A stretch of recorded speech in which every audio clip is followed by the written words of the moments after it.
Good morning, good afternoon, and good evening. Welcome to the Metaverse Nomads podcast, where we discuss our favorite play-to-earn blockchain games. Collectively, the Metaverse Nomads lead a gaming guild called Rome. Rome is an international guild that is currently fully immersed in the Star Atlas Metaverse. While you're here, please like and subscribe so we can keep you up with the Nomads as they traverse the Metaverse. Joining me today is Jesse. How are you doing today, Jesse? I am fantastic. Good to be here. Very well. Fancy, how are you doing today? Having a good Sunday. How about you? Very good. Very good. Bonafide, how are you doing today? I'm outstanding. Thanks for asking. Outstanding. And then Ray, how are you doing today? Mic check. Mic check. I'm doing fantastic. We got you loud and clear. So we have a lot to talk about today. Of course, the priority is going to be Star Atlas. But before we get into that, Ray, what's going on in Axie? Talk about today. All right. So here we go with the Axie Infinity had its October development update just last week, Monday, after last week's broadcast, and we last talked about the round, the Series B round of So Fancy If You Can, with the first one, and there you go. So yeah, so the day after our last broadcast, we have the update 1.1.0a. And long story short, this is here for people to stop the screen after recording is done. You could read through it yourself if you haven't seen it. And we basically have any MMR or level which is below 800 is no longer going to receive small love potions as a reward from adventure mode, arena, or the daily quests. And there was a heated debate on Twitter after this happened, because now you have the reasoning was the bots that are just performing the mundane task of just card selection just to earn small love potion, that's going to cease to exist anymore, and the bots are going to suffer. You know, the scholarship managers who just bred abominations of Axies just to give to their Filipino or South American players, around the world for scholarships, they're gonna get hit hard, because what the team wants to do, if we could slide over to the next one, is again, for your purposes of pausing and reading through, is this was G-Host's reasoning for why the update took place, and I believe this is also Axie Infinity as a whole, the team, and so you could pause and read through this, but for the most part, encouraging players to learn and becoming better battlers, right? For one thing, not just mindlessly, even if you weren't a bot, you could possibly mindlessly do adventure mode and not have any attention, and you could probably cook dinner while just mindlessly playing. And so there's going to be more focus on teaching and educating. So this is going to be a result of this change that's taking place. And so yeah, you could check that out. And then for going on to just basic stats from the October development update, these next 4 slides are going to be what we're showing you from the article if you haven't gone through it. So we have the 30-day NFT volume, and for the last 30 days, Axie Infinity's on top on their own side chain of the Ethereum network, and can't ignore that. So that's pretty cool. Interesting thought on that last slide, as you were showing the MMR. As someone that has about 15 of my own scholars there, 800, that is really low. I can't imagine too many people complaining about that. I would think they could even boost that to 1,000, because I don't have a single scholar team that goes under 1,200. So I don't think that that's asking much for people that are playing a competitive game. If you can't at least be 1,000, you probably shouldn't get any SLP. There you go. No, that was main argument. I'll co-sign on that as well. Yeah, my lowest scholar is over 1,000. So yeah. Right, and it's right at the brink of getting to 1,000. Right, so it's probably most likely bots for the reasons of this change, and it's going to help us in the long run, like every other change that took place that people weren't okay with, because we have now the SLP being more valuable that's being produced or worked for. If you want to say that play to earn, play to work, or proof of work. So we could get back to those stats if you guys don't have any other thoughts on the 800 MMR. And so this was pretty interesting. And the next one was also a graph that showed, it might be a little small here, but the protocol revenue for multiple networks.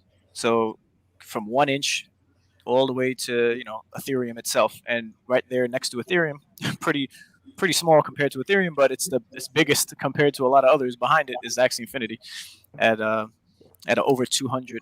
What is that? Million. This is the top dApps and blockchain base for cumulative protocol revenue in the past 30 days. So this is a 30-day. And then the next one we have. Wow, that's OpenSea that was on the left there. Right. Yeah. Far surpasses OpenSea for sure. Yeah. That's amazing. Right. And these things are kind of like looked at or under the table. It's very subtle. These are very subtle, but exciting stats to look at because they're on their own blockchain or their side chain rather.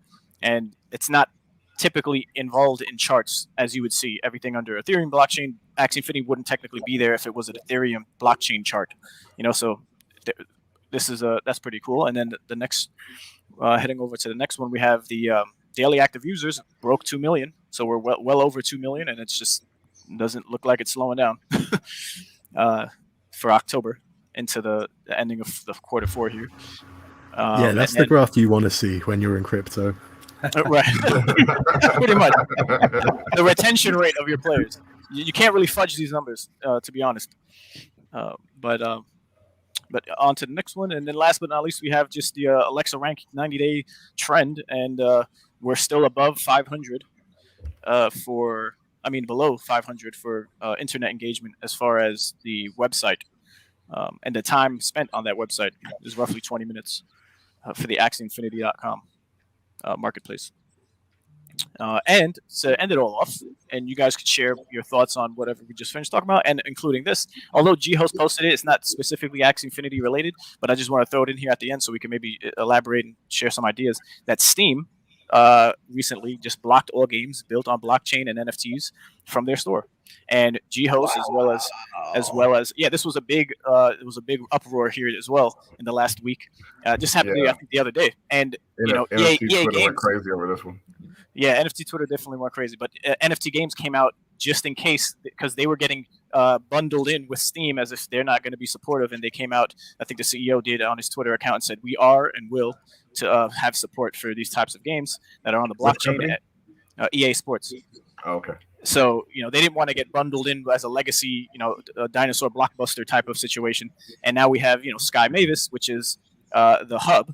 If you will go into Axie Infinity, the website, when you download the application to play the game on your desktop, it says Sky Mavis Hub. Right, so just like Gala Games has their own ecosystem and their platform to bring on games, Sky Mavis, thinking as they did into the future, far into the future, they're going to be doing the same exact thing. So they're going to be multiple games within Sky Mavis, and Axie Infinity is just one of them. And we'll see this more and more often as the money is here for these types of businesses to start being the platform that Steam is for the legacy games. And for what? And the highlight, just the last comment here, the last highlighted one, if you can't see it that well, you could just visit Sky Mavis's Twitter or Steam's Twitter. It should be there, and you could see why. And they added it as the last one to their rules of why you shouldn't publish on Steam. Yeah, it blows my mind.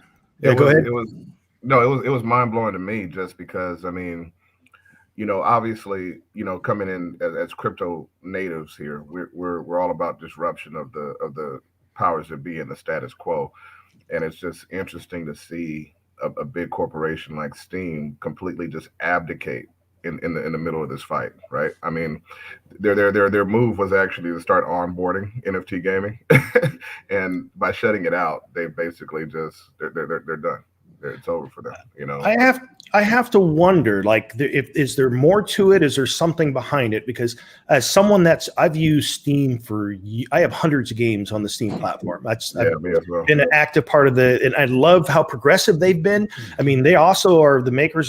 They're part of the HTC Vive, so they're like way up there in the VR side of things. And so they've been progressive over the years. They're the ones that kind of set the stage for games to have communities that worked with the developers in the development process. So for them to all of a sudden make this pivot and say, okay, we're not going to support the growth of NFT and blockchain gaming, that is so strange, because it seems like the opportunity for them to adopt that, they could be the front runner. Yep. So it's super strange. And they really, you know, they innovated in the game space. You know, it used to be you went to Target or you went to Walmart and you saw your game box sitting on the shelf, and then Steam comes out and really pushes into the, you know, the cloud space as far as downloading games, and even now I think playing some of the games on the cloud. And for them to take this step feels very either they have something going on behind the scenes, maybe they're working on a different platform, but this is it doesn't make any sense to me, right? Why would you take advantage of a space that's obviously growing? I mean, it kind of, for me, it just kind of goes back to the same old thing. I mean, you know, onboarding crypto is a headache when you start thinking about, you know, securities laws, tax liability, all these different things, because it's not really regulated yet. And I think it's scary for a lot of these corporations who are already at the top of the mountain, so to speak. You know, it's kind of scary for them to try to, you know, deal with this kind of stuff, knowing that it's going to be a liability for them, and they're going to have to do a lot of work in order to understand what's going on. So I think it's just you know, the average knee-jerk reaction, just like Bank of America and Jamie Dimon, you know, back in the day, saying, you know, they're going to fire anybody who trades crypto. You know, same kind of reaction. And then a couple of years from now, when they're getting beat to the floor by Gala Games and Sky Mavis and Star Atlas and all these things, they're going to try to come back, but it's going to be too late by then. So do we have some of the titles that are going to be on Sky Mavis, or is it purely Axie at this time? Just Axie for now. And you know, when the SDK drops as well, there's going to be multiple different types of games that you could partake in that people create, you know, individual developers. So that's going to be pretty interesting, and that'll give enough people time to play and earn and have fun up until the next, I guess, official release of a game. But it definitely is a shame when it comes to Steam, because they already had a couple titles, or just a few, that were up and coming. But Age of Rust was one of them, which is a story-driven first-person action puzzle adventure set in a dark sci-fi future, right? And they, you know, now you can't. It says it was coming soon, so it wasn't playable, but it was going to be one of the first NFT blockchain games that Steam was going to host, but not anymore. Yeah, System Cert, I gotta kind of wonder a bit of the same. I mean, maybe their move is they're saying we don't want a whole bunch of blockchain games on the platform that we don't manage and have control. Maybe they're thinking ahead and trying to do something like what Gala is trying to become, and that is a game company that develops their own utility token, Gala, and then has games and game tokens. So maybe they're behind the scenes looking to create their own ecosystem. That could make sense if they're trying to shy away from just allowing any blockchain game on the platform. But who knows? It is a strange move without sharing any more news. Right. We haven't even really seen the merger phase of this industry yet, right? We're seeing the startup phase. So you got the small houses. You've got Animoca Brands is another one that's kind of doing the same thing. Yep. And once you start to see these generate real revenue, and you're going to start seeing some of the bigger, maybe the AAA houses buying out some of these platforms. Like EA? Like EA, yeah. Right. I mean, it makes sense for EA to approach one of these platforms and have it baked in already and just layer in. Yeah. I think it'd be foolish to think that EA and others like it aren't already behind the scenes working on something big. We know that GameStop has even announced their own little digital games platform that they've been working on, and that showed up in in a web page at one point. So I think we're in the next 5 years or so, we're going to see stuff like we saw at the beginning of the MMO industry, right? Where, you had your Ultima Onlines, your EverQuest, all that MMO space came and kind of grew. And I think we're going to see the same thing coming up here with blockchain gaming. I think it'd be kind of cool. We should see to get Jane here on the show. That's the she was working for Gala as the as their director of growth, something like that. And she's since gone on to other stuff, but she's still in that space. She came from EA, and so now that she's focusing on growth in the industry for blockchain gaming, she probably has a good view of what's going on in the landscape. So it might be fun to have her on here for a chat. Yeah, and I think she went to Mythic. I think they have Block Party. Is it Blocko's Block Party? They've got some other IP. It's a good company that she went to. I'd love to hear what she's up to lately. That's for sure. Yeah. Well, yeah, we'll definitely reach out to her. I definitely feel like the floodgates are already opened, but the people just haven't seen the gates for as big as they are and started heading towards them when it comes to the gaming industry. So we're going to have a flood ton of, but I commend Gala Games as well as, Axie Infinity and all these others who aren't going to be sellouts, more or less, to these big industries like EA or these big legacy companies. Because if they're trying to build their own thing, then they're going to stick to it and not necessarily just get bought up. Hopefully that's not the case. So you could count on maybe the blue chips that are here, although they're doing things a little different than other companies in the blockchain space or the NFT gaming space when it comes to sales of NFTs or quantities and what blockchain they're going to be on and all these different types of things. I think we'll still see them and they'll grow because that's what they want to do. They want to stand out and be their own entities outside of the legacy system. But then we'll see what happens as time goes on. Yeah, we've had some healthy criticisms of Gala and justified criticisms of Gala, but they are doing their own way, right? So it's going to be interesting to see how the different companies and the different dev houses show up in their approach. Gala seems to be trying to move away from the impact of cryptocurrency. They're trying to mask what it is behind the scenes.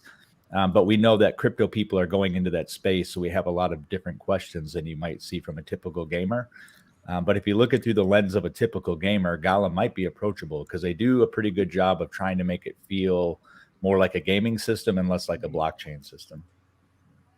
The thing that remains unknown, though, is that do they really understand play to earn enough to bring that side to it? Because they're making the deals, they've got stuff in development, but yet to this day, maybe in Towncoin, that's kind of like the first entry of being able to earn something in the game, but it's still not much about anything they put together feels like play to earn yet. So that's the part that still remains to be seen, in my opinion. Yeah, I agree. I'm not entirely convinced they're a play to earn company yet. I'm 100% with you on that one. And from the Towncoin or Townstar perspective, I just started looking into it this week.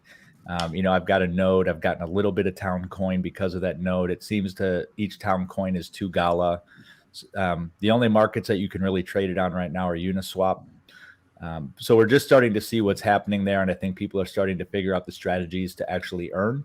The unfortunate thing is it seems to be capitalizing on their dailies, which means buying more Gala assets to capitalize on the dailies. And then so there's more revenue going into Gala, I think, coming out on the Towncoin from that, strategy. No, you guys are both absolutely right. I was talking to a guy on Facebook who's earning, I guess, like $500 playing Townstar right now. But that monthly, weekly, daily, I believe it was like daily. But he's such a whale. He's such a whale as far as having all these Vox and all these different things that he places out, and he places them out, and he earns his Towncoin from. So he's making a couple thousand Towncoin per day or whatever, right? But that's not, the dream that I was originally sold with them as far as, your person from the third world country being able to earn income. You know what I mean? Right. This guy. So based on what you're saying is that he is able to do this because he is very asset heavy. So it's Correct. Based on the return he's getting for his investment. Yeah. So what you're saying is absolutely true. If you're coming from, like they mention quite often, some stories from people playing Townstar from the Philippines and other places. But yeah, if you're from there and you don't have, you're not stacked with assets, you're not going to make that kind of return. That's the whole point. And then, when you compare it, ROI wise to something like Axie Infinity, where you can come in for, 1,000 to 2,000 and you're actually earning a decent amount per day, you're, whatever, $10 a day, average right now. Right. I mean, that's a much bigger percentage than I think what this guy's getting off of his Townstar assets. So. Yeah, I like the idea of how entitled we are being so experienced in the crypto space all this time, and look at us demanding so many things from these companies who know much better than us. But if for all the new people who are coming into the space, if you stood around, or if you go into the history books of what was announced by maybe Gala Games or a different company, we criticize Gala Games more often because they say things that draw you in, and just like the marketing of it all, and you get in there, but over time you see what the actions line up to be, and if you're giving dates or you're talking the good talk, you would want actions to be followed up.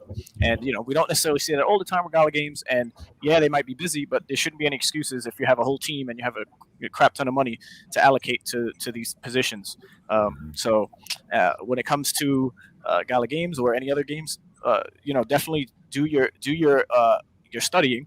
Watch as much as you can and ask as many questions as you can, and to get a better grasp. Because if you spread yourself too thin on just too many projects, you might miss these announcements or these things that they promised or said they were going to do, or why they are who they are.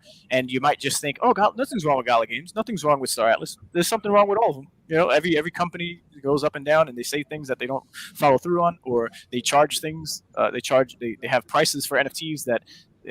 A whole bunch of stuff. But if you're going to focus and hone in on one, make sure you do your due diligence and your homework, so you don't feel like you're being taken advantage of. No, I agree with all of you guys 100%.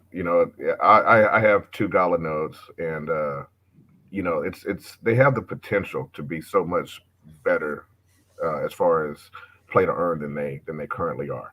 And that's the disappointment for me. I hope that they're gonna at some point, move in that direction. And I think that it's the community's job in a big way to kind of push them that way. Because right now, if everybody's just kind of applauding what they've been doing, they're not going to have any motivation to move more in a play to earn aspect as opposed to a JPEG selling companies, which what they basically doing now. Yeah, Jose Cardenas put up in the chat any Mirandus talks today, and I'll be honest, I go back to their Discord occasionally to see what's going on with Mirandus, and I haven't heard anything. I'm not sure if anyone else has heard any updates. I haven't either, and I do occasionally go in there just to check. And the truth is that for someone like many of us that are here on the show who have put in the assets, there was a point in time where I probably had the neighborhood of 150,000 worth of Miranda specific assets. I think I'm down to about half of that now. And the truth is that I'm kind of sore with Gala over this, because I genuinely at this point believe that what they did with Mirandus was to raise capital for the rest of the things that they're doing. There's no way in hell that they're going to make a playable alpha this year. It just won't happen. And what's even more concerning is that they're not saying to the community, hey, here's where we're at.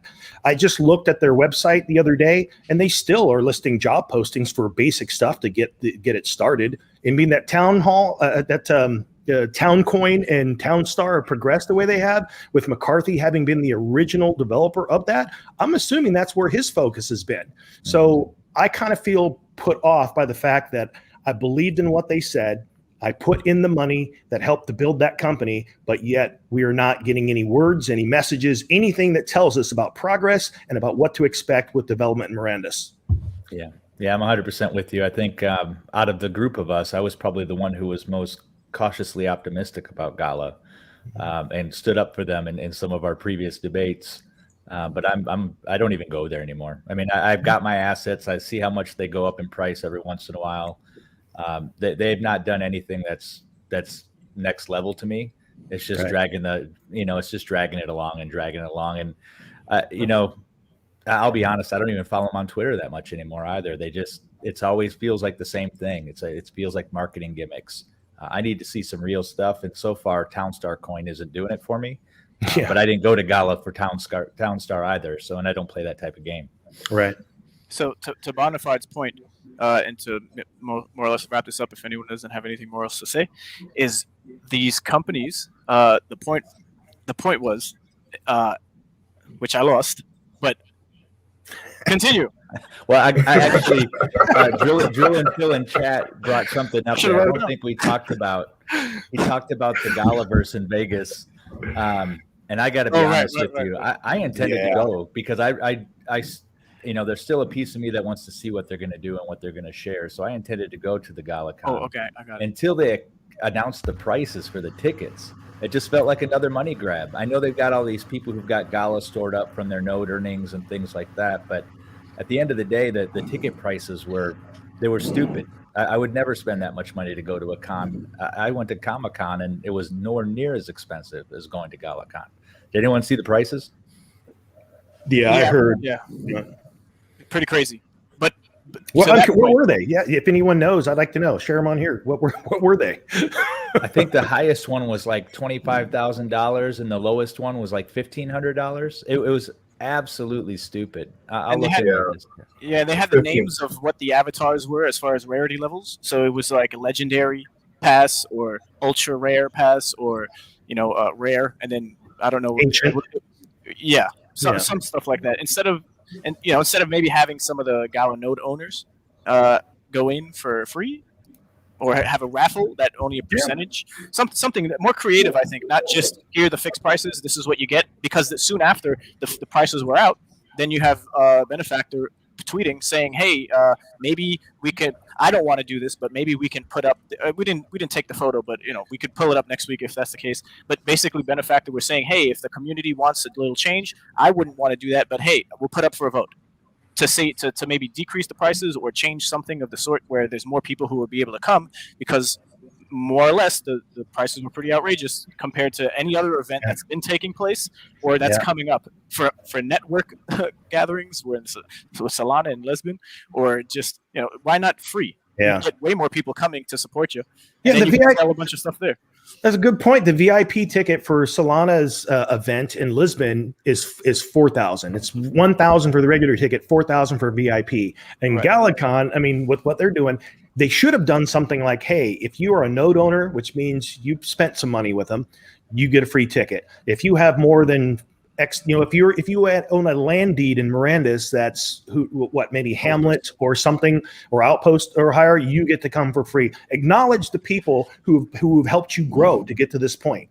Absolutely. And that's exactly it. I mean, the people who are doing well in the NFT space as well as the NFT gaming space are the people who are giving value back to their original supporters who bought NFTs. That's how you build the value of these things up. If you buy a Gala NFT and they don't put value back into it by providing the kind of thing you're talking about, Jesse, with, hey, you're going to come to GalaCon for free. Hey, we're going to give you free access, during the show. We're going to give you a special, whatever, another drop or whatever. They're not doing these kind of things, and that's the kind of thing that's been disappointing, because it's not that hard to do. And it doesn't cost them anything to do it, So So I remember my point, and to Bonafide saying before we just finished this last topic was the community needs to step up, right? So when you have a community seeing these things take place, we see this happening in the cracks of the Gala or the Gala Games ecosystem, where at some point the line in the sand is crossed for a lot of these people who have been desensitized to just the methods of marketing when it comes to Gala Games. But to us, if you had exposure to any other games or even generative art projects with their own Discord communities, and you follow on any network, there's going to be way more incentives that are had for those types of people, whether it's a project starting out or even now, when with the community itself of these projects incentivizing people to create art. There's competitions where in the Axie right now, one of them is going off for Axie Infinity. A community member is putting up over 1,000 AXS token, and there's going to be winners, a tier of winners for art projects, and it's incentivizing, cultivating that community strength, engagement. Right? There's things that are happening outside of a system that already were doing it from the beginning, which was helping the community, the earlier investors, right? And sometimes these projects, even like Axie Infinity, when they first had their costs and prices for their chests for land and Axies at first, it wasn't an exorbitant amount. You weren't breaking the bank just to get in. Even, some people have this argument against Star Atlas saying these auctions for 20 million starting for these Titan ships, or just the ships in general that you're buying now, Generation 1, they're worried it might be a rug pull. I get all these conversations that I have of, there's other projects who aren't pricing their NFTs at such a high amount, and they look at how successful they are. But why are these projects doing the exact opposite, where you're paying so much up front and maybe not ever going to see a return for the next year? And then if there is a mini game coming out, it's going to be a very elementary game, because it was so early, but you'll still be maybe able to make it back depending on how active you are. So it's a whole melting pot of different methods and ways to get a community to grow or to help support the existing investors, like depending on the language you want to use. It's just very interesting, but that's why you should all spread yourselves out, not so thin, but just the blue chips at least learn about them and check up on them and maybe dip your toes in them too. The community. Say honestly, that's the thing that I like about doing this show with all of you guys is that we are involved in different projects. We have some that are our favorites, but we're still also paying attention to the landscape where we have our ear to the ground and we're looking at how things are developing across the board. We get to see a variation of models, some that we like, some that are better than others, some that are pioneers and they're just doing the best that they can. And then they learn as they go and they adapt and they adjust. So I think that our interest and focus here as the Metaverse Nomads, and as you can see there on the screen, Metaverse News, is really looking to see what unfolds as the Metaverse develops across all companies and everyone's approach and everyone's angle and all the different things they're doing to contribute and grow and as they all learn in the process. So, yeah. Yeah, just to kind of co-sign on what both of you guys just mentioned. I mean, I was actually very proud of us as the Metaverse Nomads, how we were up front with Gala when we saw some practices that we didn't really appreciate and how we were able just to go on ahead and pivot our attention to other games. And it's like you guys mentioned, I mean, a lot of us are still heavily invested in Gala games, Miranda's, etc. And we'll be happy to come back, if they start to change these practices and start giving them attention once again, if they start taking care of their supporters, taking care of the player base, which is what we're all here for, play to earn, Yeah. So. And $50,000 con tickets are not taking care of Crazy. your player base. You're just buying access there. And frankly, with the way they show up in Discord, if they show up the same way in public, what are you really buying? You're buying a bunch of hype. We just recently saw one of their biggest supporters actually put out a video kind of calling them out a little bit. Jake over at On-Chain Gaming, who openly shared that a big portion of how he makes money within his business over there is by the fact that they were promoting and creating content that was supporting Gala, and now he's concerned about some potential changes over there. I'd be curious to see where that's going to go. Honestly, from my end, being that I didn't do a lot of promotion, I'm like, that part doesn't bother me any. In fact, if they make that change as just a node owner, I'll get more. So I don't have the same skin in the game that he does. But it's just interesting that, he was one of their biggest supporters from the start. And so he even has some of his own concerns. Yeah, shout out to Jake with On-Chain Gaming, man. Fight the good fight, brother. Yeah. So we got that little piece from iGuard in chat there. He put some boxes in and you can stake them apparently and do some passive income. So he's making about 340 Gala a day with 2 boxes. And that's about $27 a day. I don't know how much his boxes cost right now, but I mean, there are passive earning opportunities there. I'm certainly not discounting that. I haven't looked at the price of boxes in a while. Did you grab a couple boxes, Jesse? What was the price? Oh, man, it's a sore subject, the box thing now that comes up. Because I was one of the people who got screwed over. I had ordered a place. I had failed payments, all that stuff. And you know what? With all the talk that Gala said about making that right, I have not seen anything. And I did go through all of the processes. I submitted everything to their Google Docs, and I haven't seen jack. Yeah. So there we have it. Yeah. And just for to kind of cap that off, the daily reward is around $27 that he's getting out of that. So in fairness to that earning play. So if you have a lot, I mean, like I said, there's some passive earning plays there. Yeah, the one guy I was talking about that I was talking to on Facebook, he has like several boxes. He has the fountains and all these things, all these assets that were coming out over all this time. He has a good chunk of them. So yeah. And for the record, sorry, Bonafide, but for the record, I can't speak for anyone of us specifically, but knowing what I know from having our relationships up until now with each other, the emotions of investing personally are not there for me. When it comes to Gala games, I could see them being successful. I could see the whole space is growing as the floodgates are going to get bombarded with money and people. So if Gala games went to 0 tomorrow, it sucks ass. But it's not going to necessarily make or break me because you, like any investor, even in the legacy world of stocks, you spread yourself out and you're not having all your eggs in one basket. So, right. So as investors, although we are hardcore gamers and we have been for for the most part of our whole lives.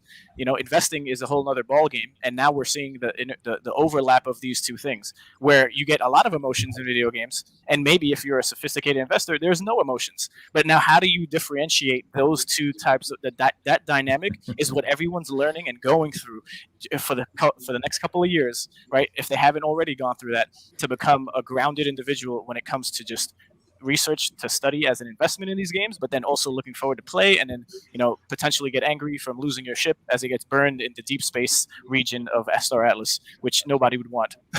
I think that depends on how willing you are. I think it depends on how willing you are to flip your NFTs, right? So I did about once every couple months, I go through and check all my crypto holdings, including NFTs, to kind of get a baseline of price. I was pretty surprised at how much of my portfolio is sitting in NFTs right now. It's way more than I thought. Yeah.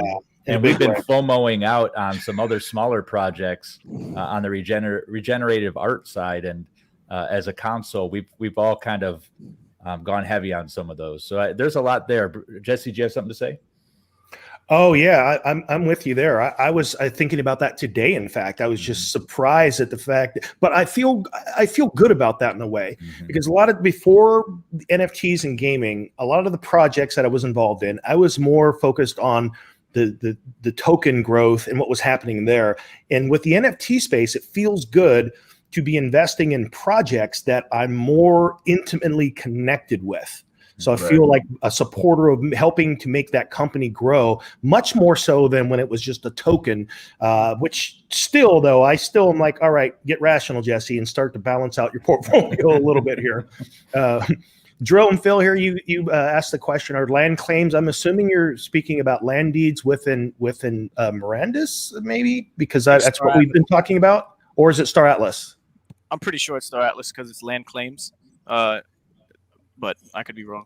Yeah, but if you could clarify on that. With regard, I'll share on both. Land claims are not available yet for Star Atlas, but they are absolutely, based on everything that's been shared with us so far, all the tips and hints and everything else, it is absolutely going to be worth your while. In fact, it is mentioned within Star Atlas that being a landowner is a big deal. At least the clues that we've received so far. And it's going to be auction based. I've read a couple of things. I keep going back, revisiting the economic paper and the white paper to see what kind of new clues I can learn. And each time I read it and dovetail that onto a town hall or some other information, and it does kind of shine through a bit more new information about things to consider.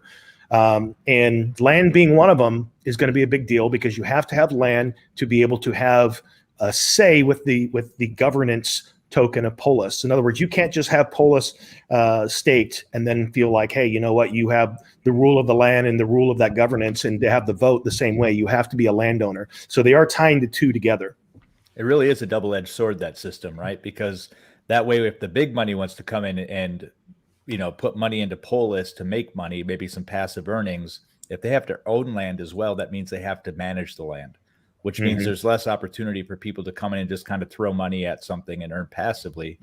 But the plus side of that is those people who do it actually have to play, or at least they have to pay someone to play for them. So there is some utility being created by that mechanism. I think the last thing I saw from Wagner inside chat around this is they're still working on it. They've got economists involved in the process, which we all think is fantastic. And I expect that we'll probably hear some things. And I know we're going to talk a little bit about the mini game coming up, so I won't go too deep there. Yeah. Before I move into our main event today, Star Atlas, is there anything else anybody wants to bring up around the metaverse? All right, then. Well, let's first look at where we are on the leaderboards today. We've seen a little bit of transition. I think there's some interesting numbers popping up here, and maybe we can help enlighten some people with why we think some of these numbers are the way they are. So at the top, we've got the MUD territory.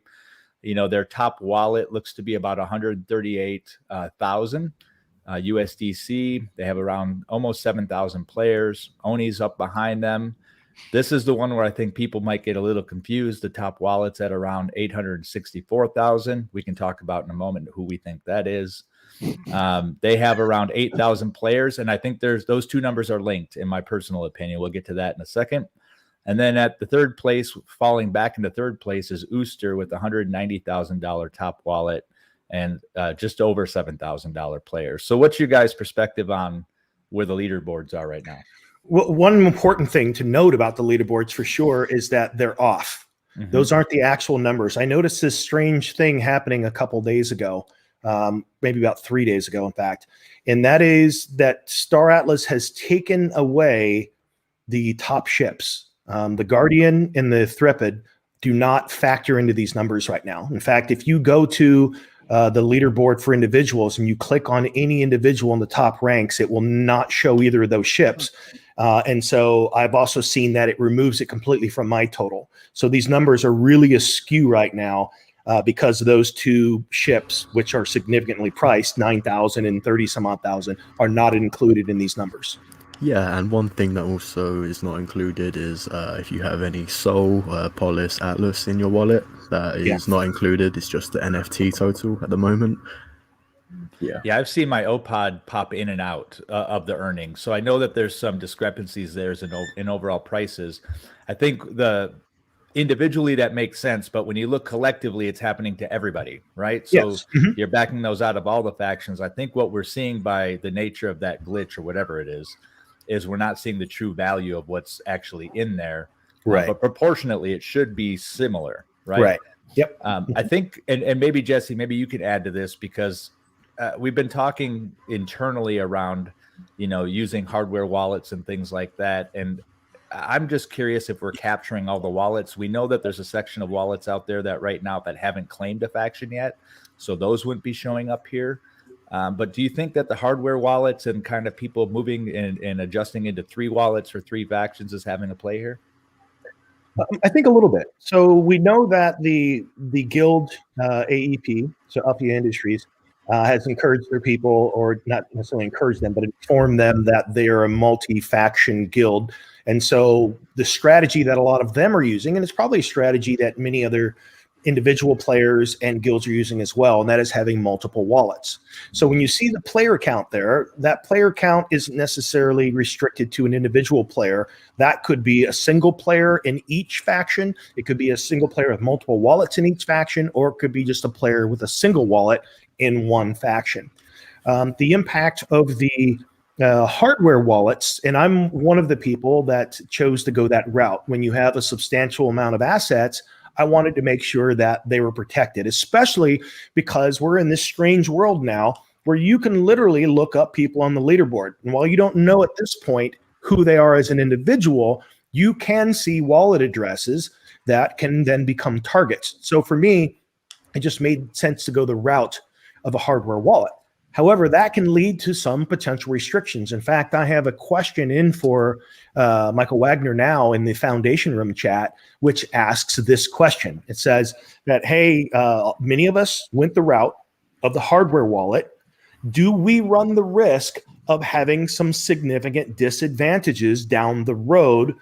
We know that the things that can't happen now, like you can't update your avatar and you can't update a badge on your game profile, which is fine. That's minimal. I don't need to have that on there. And through the mini game, that's fine. But will we all of a sudden find ourselves in a place later where, because we have a hardware wallet, we have some restrictions that make us want to actually create a new account? But if there are things that are account bound, like they talked about, the pilot license and the captain's license that we're about to get, those could be things that are account bound. If you raise the skills of your player on the skill tree, which is going to be an important factor of the game, that's going to be account bound. So you can't later decide that, oh, this hardware wallet thing is too difficult. Let me send over my assets to another wallet that's the software-based wallet. So I think it's important to find these things out now. My guess is that to do right, because they're a company that has already demonstrated they do right by the community, is that they will probably create some type of bridge that allows you to make good on that, to port your character kind of thing. Still waiting for a response on that, but I think it's an important one to get an answer to. Yeah, he did talk about on the town hall how they're trying to sort out a bridge, as you said, but nothing official yet, and we all are waiting. Yeah. So go ahead. Yeah, Ray. I wanted to make a point here and ask a question to you all. So do you think that the Guardian and the Thripid prices are not registering for like on purpose? You think, and then if so, Yes. for what reason? Oh, don't know the reason, but I was trying to speculate on this as I was thinking about why first it was one ship and then it was two. Because for a while, first it was just the Guardian that was gone out of my lineup when you see like the top assets on your profile. Right. And then the Threpid went away. And so now it's both of those. So the highest ship will show up now for anyone's account is the Bomber. Right. And so my guess is that they've taken it. It's not off chain, but they're doing something perhaps to it, because we do know that Danny, Buntius, has been in the process of making adjustments to things, and they're trying to figure out what the levels are going to be for how many components, how many modules, how many crew, all of these different things. So maybe that plays a role in why they're taking certain ships offline while they make those adjustments. Don't know, but that's my only speculation. You bring up a good point. I hadn't considered the idea that maybe they're somehow deregistering the NFT to make changes and re-registering it, or maybe the assets that are attached to that address. That makes complete sense. It would explain why my OPOD has shown up sometimes and not, especially since they've started adding kind of the crew updates and the component and the all those updates that you can see on the NFT now. Yeah, I was going to say that just might be the reason, but my first thought for why I asked the question was they did this so that the numbers are not so exorbitant for when new players are coming in, and not everyone knows how to check what each player has individually in their wallet. But if they just look at the numbers, they're going to say, holy crap, how is this? This is like a play to win type of game, because now you have these people with like hundreds of thousands to millions of dollars worth of assets when they can only afford one. So how are they going to be competitive, not understanding or have read the white papers? So maybe it's like fudging the numbers in a sense, but on purpose, which was my original thought of like, okay, so now you got people coming in and it's still a reasonable range that they can feel like they could come in and be as they're learning, to be a, but yeah, that was in terms of those numbers. I tell you a big change that I believe is on the horizon. The moment that we get guild registration and the moment that they're able to actually put into play that push button DAC, a smart contract that allows anyone to kind of choose from a menu of items to create their own DAO, but in the game as a DAC, then you're going to see all of the rest of the remaining ships that are listed at the MSRP fly off the shelves, and you're going to see the price of all of the ships, even on the large ones, go up exponentially as groups of people are now able to pool their assets to purchase these things. Right. Yeah, we've had some dialogue behind the scenes on the benefits of individual ownership versus guild ownership of assets. I lean into, well, just from an ideology perspective, I lean into the individual ownership of assets, collectively working towards an outcome. Because it seems to me that with the exception of groups who can only pool like $10 each, maybe you'll get 500 people to buy one ship. Most people right now in this space are buying their fleet of ships with the intention of making money on them, and then indirectly benefiting their DAC through taxes. What's interesting is specifically with the ONI is the numbers are a little bit askew because we do have somebody who looks to have been buying a lot of assets, or at least bragging about buying a lot of assets, right? With the intention of doing some sort of scholarship program. What do you guys think about that? I would like to just mention how, just like in the real world, if this is a simulation of the real world, you're the last person to use the money you've worked for. So the government takes their share, the bills that you owe, whatever it is, you're the last one. If it was dripping down the mountainside, right, you'll get whatever's left over after everyone gets their fair share. So if all these individuals who are putting into current DAOs that exist within these guilds, what does it really look like? Even within the game, you'll be taxed by your faction, right? So it's just like after all the bills are paid, what are you really coming out with if 10 people put in, or 500 people put in $10 for one ship? You have to divide it. So depending on how a guild is going to work and how much money they're going to have when, like Jess said, when it really comes out, when you could start buying ships and they'll fly off the market with all the money that they accumulated in their DAO. Well, to each their own, but it'll have to be worked out. But I don't see it working out that great for those types of individuals who think putting all their money in a pool to buy, any ship smaller than a Titan or maybe a commander ship or a mothership, if they could even get there with collectively with all their members. So that's just something that I thought about, and yeah. Can you imagine if there was all of a sudden a small maintenance fee assessed on all of it? There you go. So to top it all off, and in addition, Rome is not objective to a DAO. There's infrastructure already there, although everything is in beta, and that's why we see Star Atlas, in my opinion, doing it almost for everyone, because it's going to get their game kickstarted when it comes to this, because they have seen, and it was probably mentioned a lot by community members who are starting their own DAOs. Like there's hurdles that you have to go through, and it takes away from learning and sharing and helping the team market their own game. So that's another thing that I considered, which is like, yeah, Rome will have a DAO, because in deep space, that's where your DAO is going to be needed. Other than that, there's no rush to make one, and then to have people's money locked up, they could have been working and saving and take their money back out to buy their own ship. So you're going to see a decline in the DAOs and the amount of money that they have locked up there already, unless you can't take it out, and then you're going to feel sour about your money being locked up in a guild, even when you want to leave it to join Rome, maybe.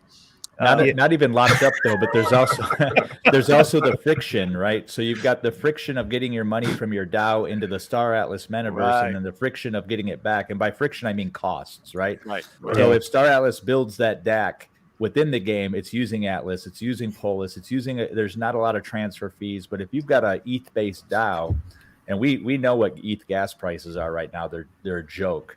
And the idea of moving your money from an ETH-based DAO out of the DAO into Star Atlas to buy assets and then moving that money back, you've got a whole nother level of fees that you're going to have to pay just to get that money moving. So it doesn't make any sense to me. I applaud Star Atlas for thinking about this and working with the community. It's been very clear from all the town halls that there's a group of people out there who want scholarship opportunities. And want the ability to do that from within the game. And the better Star Atlas does doing that for the player base, the more, I guess, fair the community will be in general. Yeah. The thing that remains unknown is what functionality will be available in the DAX. But it sounds like the company that they are working with as a third party that's helping with this, we're going to see it roll out in the Master DAO. So we'll get a sneak peek at what some of that functionality looks like. The thing that kind of throws me off a little bit is the number of guilds that are out there right now that feel compelled to have a DAO and also to create all of these alliances. We don't yet have a DAO, and we don't have any alliances. And the reason that we don't is because nobody knows what that means yet. And so it kind of comes across as doing a lot of busy work.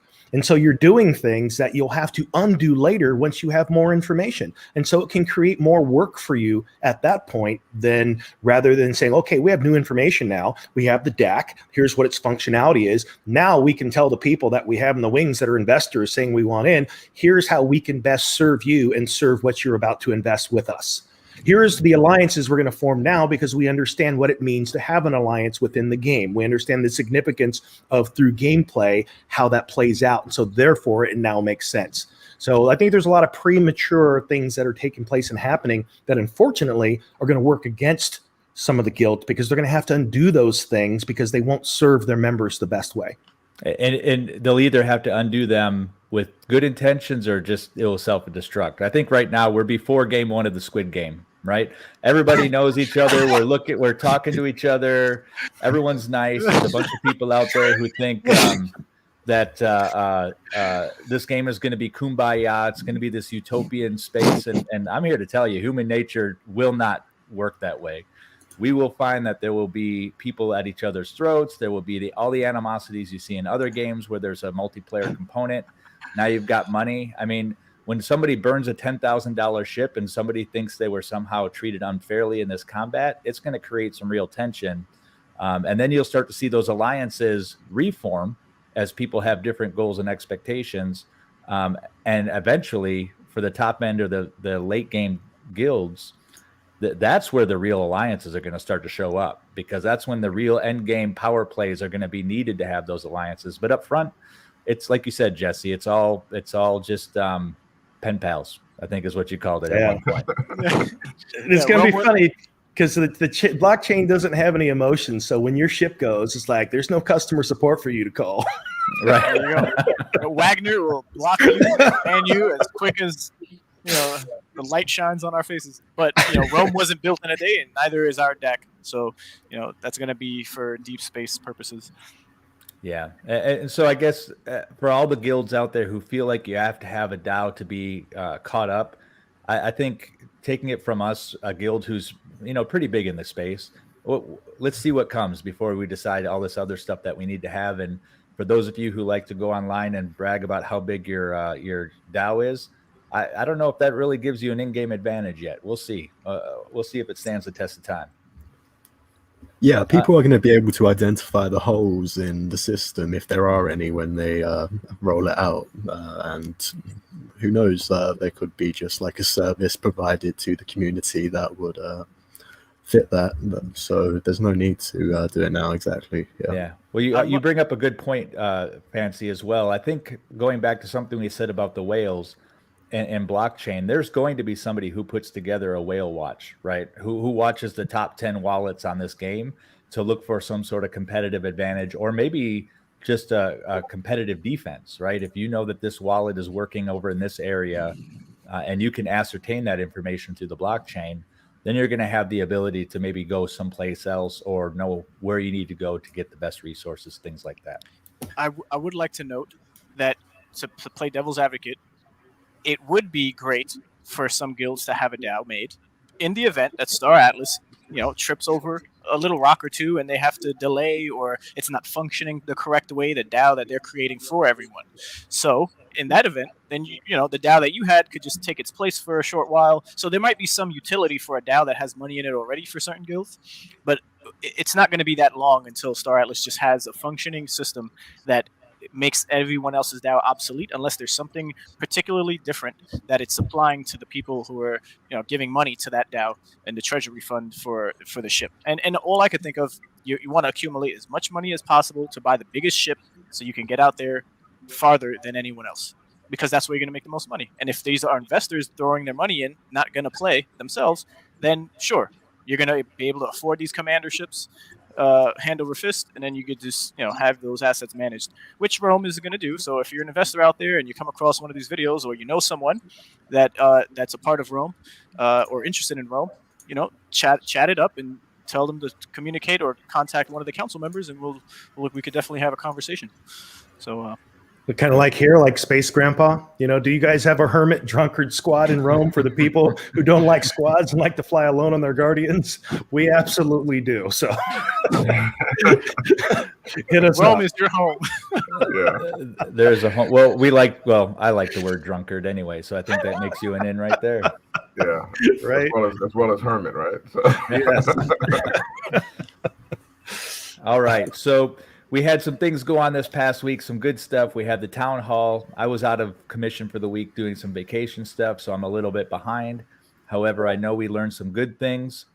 We also have some slides to talk about where the game is at and kind of bring people along the journey that we've already been coming along. Before we get into the slides, why don't we just talk about the town hall? What was your first impressions of the town hall? Well, I mean, it was cool that Rome had the opportunity to kind of share a bit about our guild. That's really the first time in a public forum, other than on this show, where we've shared a bit more about who we are, what we're looking for, what we plan to do, some of our plans, that kind of thing, talking about how we're able to introduce, by the way, we haven't really even talked about on this show. We need to have them on here at some point, but Manu and Koji-san, two well-known content creators from Argentina and Venezuela who collectively, between the two of them, have over 1 million subscribers on their channels. They're now Rome is now home for them, as well as inviting in folks in the Spanish-speaking communities, which ours now in Rome is growing substantially, for folks in their communities that want to participate as a Roman as we enter Star Atlas. So that was a cool announcement that we were able to make on the town hall. Yeah, I think that's fantastic news. I think one of the things that I've always thought would be a beneficial thing for any guild is to be completely international. And with that comes a little bit more complexity in how you set up a guild, right? Because you have people who are not English speakers, obviously in the Spanish guild section. And then we've already identified our people who are bilingual and can help kind of bring people along on that journey, which is fantastic. We're already there. We've got the luxury of having two big names in that space bringing their people with them. And I would say to anybody who's listening is we're open to other opportunities as well for people who have a gaming culture that want to join the Star Atlas metaverse and don't quite have an on-ramp and want to come talk to Rome and see how that looks. I would love to have every continent represented in Rome. I think nothing speaks to Rome bigger than that international presence that we have the capability to do.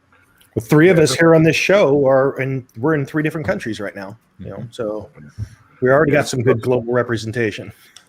Co-signing on that, yeah. I mean, we talked about that back at the beginning. I mean, when you're playing a competitive MMO of this nature, it's key to have people on all times of the day from different perspectives. I mean, that's the most powerful thing you can do, and our doors are open. We're taking in everybody from everywhere. We want all of you.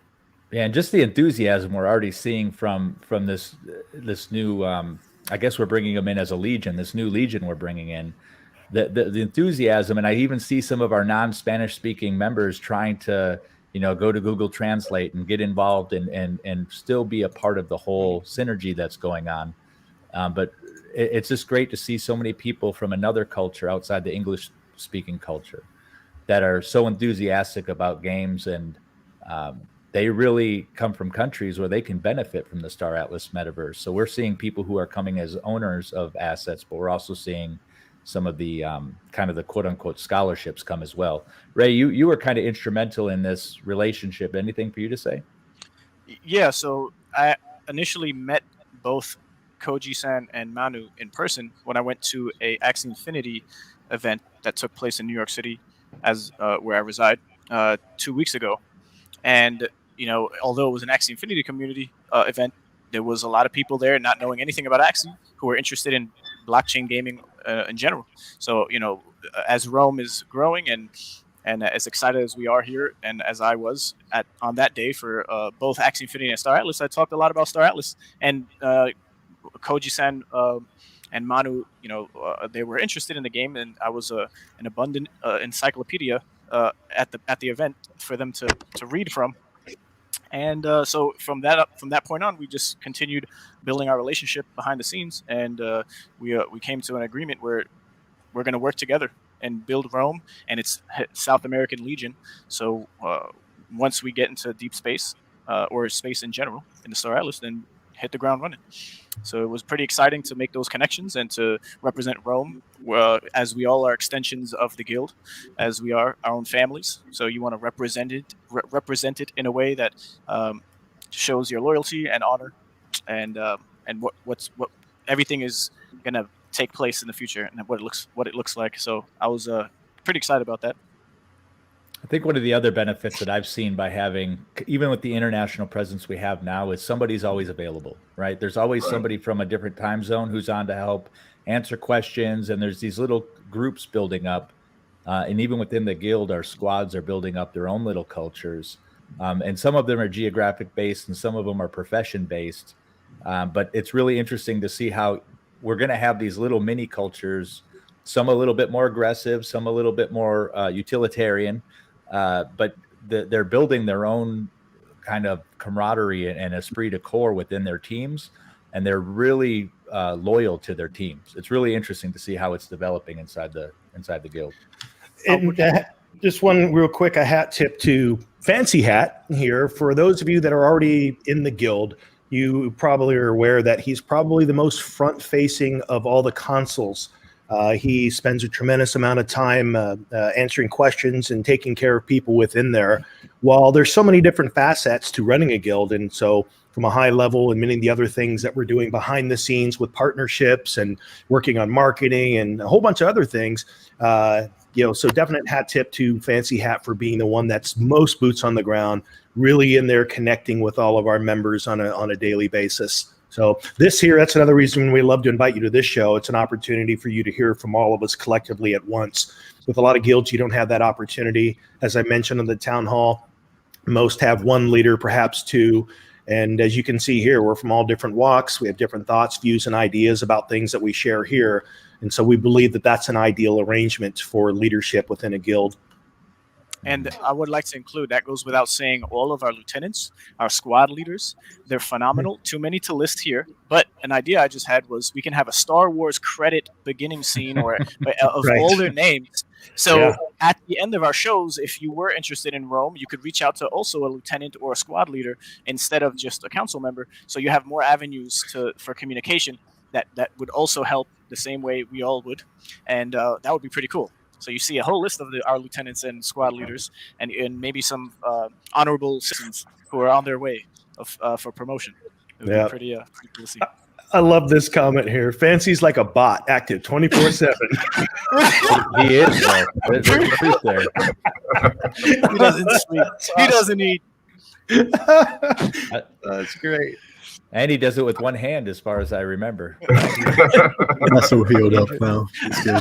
The hand is healed up. For those of you just tuning in, it's a hand injury. That's what we're referring to here. Yes. I didn't even catch that. Hey, it looks like we've got a shout out from Ultra, who's out there listening. Couldn't be on the podcast today. He says, "Hello, Metaverse Nomads." Ultra's Right got on. some What's things up? he's dealing with. He'll be back with us. You know, this is the type of podcast when we have 6 of us, where we can kind of filter in and out and take care of personal stuff as well. So yet another benefit. Shout out to Ultra there. Any other thoughts about the town hall that came out? I mean, I know we're going to cover some things here, but about the size, about, you know, what they talked about. Are the town halls going in the direction we want them to go? So I think people did want a bit more information, or at least a date, and there was a bit of salt in the chats, but I'm sure we're going to get a date soon. I did like how they explained the name Score. I can't remember exactly what it was. A ship configuration. Commission. Ship Yeah. commission Yeah, on remote expedition. that sounds right. All right. Well, I haven't had a chance to listen to the full thing yet. I did hear a lot of good feedback around Jesse's presentation. So hats off to Jesse for kind of representing Rome in the little guild section. And just, you know, to everybody who's listening, stop by Rome, gorome.io. We'd love to have you. The numbers of people who are coming into the Discord is really impressive. Really excited to see all the new faces, not only with our international friends, but also other people who are just getting exposed to Star Atlas and really starting to look at the pecking order of the guilds that are showing up. And one of the things that I think is really interesting about Star Atlas versus any other game that I've ever seen is the communities they're advertising and marketing themselves in ways that I've never seen, right? I've never seen a guild go out and make a Twitter account and try to build fans that way, or do a podcast, or build a wiki. Well, a wiki, I guess, would be one of the more foundational things you might see from a guild. But there is a full, these are decentralized autonomous corporations, and there's full marketing teams working some of these, or at least they're working as a full marketing team. What do you guys think about how guilds are showing up in Star Atlas versus other games you've played? I'm excited about it, and I'm also pretty confident about it, simply because the digital marketing is what I've been doing for 2 decades. So I kind of feel like it's definitely in my wheelhouse and gives us a significant advantage. But I like how that, because what is going to take place in the metaverse is going to have real world implications. It's a big deal. It matters. People are going to have to guilds are going to need to start treating their guild like a business. And so they're building a community. They're doing some marketing. They're using social channels and other mediums to be able to attract people, to demonstrate value. Here's what we're about. Here's what we offer. Here's what we're looking for. Here's what the relationship can be. And so I'm excited to see more of this, because it's another element that brings an element of realism to the game experience, because of what's happening outside of the game that is also going to play a role inside the game. And we'll be doing that in game too. There's going to be marketing happening outside, and there's going to be marketing happening within the game. What do you think that's going to look like? Because we've talked loosely about, commercial marketing, but what would the devs need to do to kind of make the external experience show up on the inside? Do we need messaging boards? Do we need radio stations? What do you think, from a theory craft perspective, would kind of add more to the metaverse itself? It's going to be all the things that we've seen in all the sci-fi movies, going back to Blade Runner, where you're walking down the street and you see illuminated billboards and 3D images there will be brands, there will be a radio station, there will be Metaverse Nomads will, the moment that we have the opportunity to do so, stream live inside the game. And that'll be both, like things that are happening around the metaverse and then also things that are happening within the world, the metaverse that is Star Atlas. So yeah, I'm looking forward to us being able to do that. And I think we're going to see lots of that. We're going to see so many interesting things play out. And these are things that are written into the white paper. I just went back and read it today, and it was talking about user-generated content, about how that's one of the places that things will go. People will be able to create skins. Some of those skins will be representative of their brand. We're already seeing that now with all the tags. Look how many Soul tags and FTX tags, for the jackets that are available. People will eventually be able to do that for their own brand, the same way that Atari spent as much as they did within Decentraland to get a plot of land there, because they see the potential future value of a place that you can hold attention span and be where the people's eyes and thoughts are. It's going to be a new way of marketing. How that plays out, it'll be different than what we've seen before, just the same way it was a challenge for businesses to initially understand how to utilize social media. How you market in the metaverse is going to be different than how you market on social media now and how you've marketed in print, television, and radio in the past. It's going to be different because you need to meet people exactly how they show up and why they're there. Yeah, it'll be really interesting to see how it shows up. Externally, you're bound by regulation, you're bound by different governments within the metaverse, that none of that's in place. The only limitation is the technology. So my curiosity leads to, in 5 to 10 years, are we going to see governance lead to regulations on how people show up? Is there going to be, for example, a propaganda channel where guilds are putting out Air Rome, for example, right? Where they put out propaganda into the metaverse, and will that come under, some sort of regulation that's done through governance? This is an opportunity where there's no government right now. We're really starting out from let's see how it shows up. And my personal belief is human nature is going to show up very quickly. But to what degree is governance going to be there to help curb the impact of human nature? Are we going to see kind of over the next 5 years, these internal sets of regulations and rules and laws show up? I have a couple thoughts on that, but I feel like I've been talking a lot, so I want to hear someone else. No, by all means, I have nothing to say for now. So here's what comes to mind for me. You're right. Human nature is going to play out. I've been reading this fantastic book, which is something like 1 Billion Wicked Thoughts. It's about all that they've learned about sexual behavior and thoughts and things that they've never been able to learn before because they're learning it from the internet, as where before, you couldn't really do a thing where people are going to be honest with you if you ask them questions. So now they have this whole wheelhouse of information, this whole plethora of information to kind of do this research on. Human behavior is going to play out how it plays out, even in the metaverse.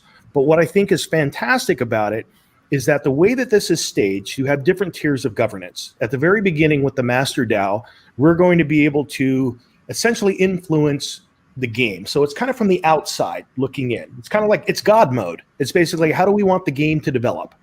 Then the layers come within the game. So like you put on the VR headset, now you're in the game world, Ready Player One. And now you can apply your governance to a faction. So that's the next level. So enough people can get together and dictate what a faction focuses on. Do we want to be a warring faction? So we're going to focus on defense. We're going to focus on offense. We're going to give low taxes to military shipbuilders and things that are combat based. Or are you a faction that, we want to support R&D. So we're going to make it almost no taxes paid on things that be able to help the research and development side and technology grow easily, because that's one of the things you do with taxes. You either make things easy or you make it a little bit more difficult. You give incentives, kind of like Ireland. That's the reason you've got Google and Facebook and everyone else showing up there is like, oh yeah, we're an Irish business now. It's incentive based. So we will see a lot of that, and then we'll see it down to a region. And then we see some folks like, one of the guilds there that's creating Tree.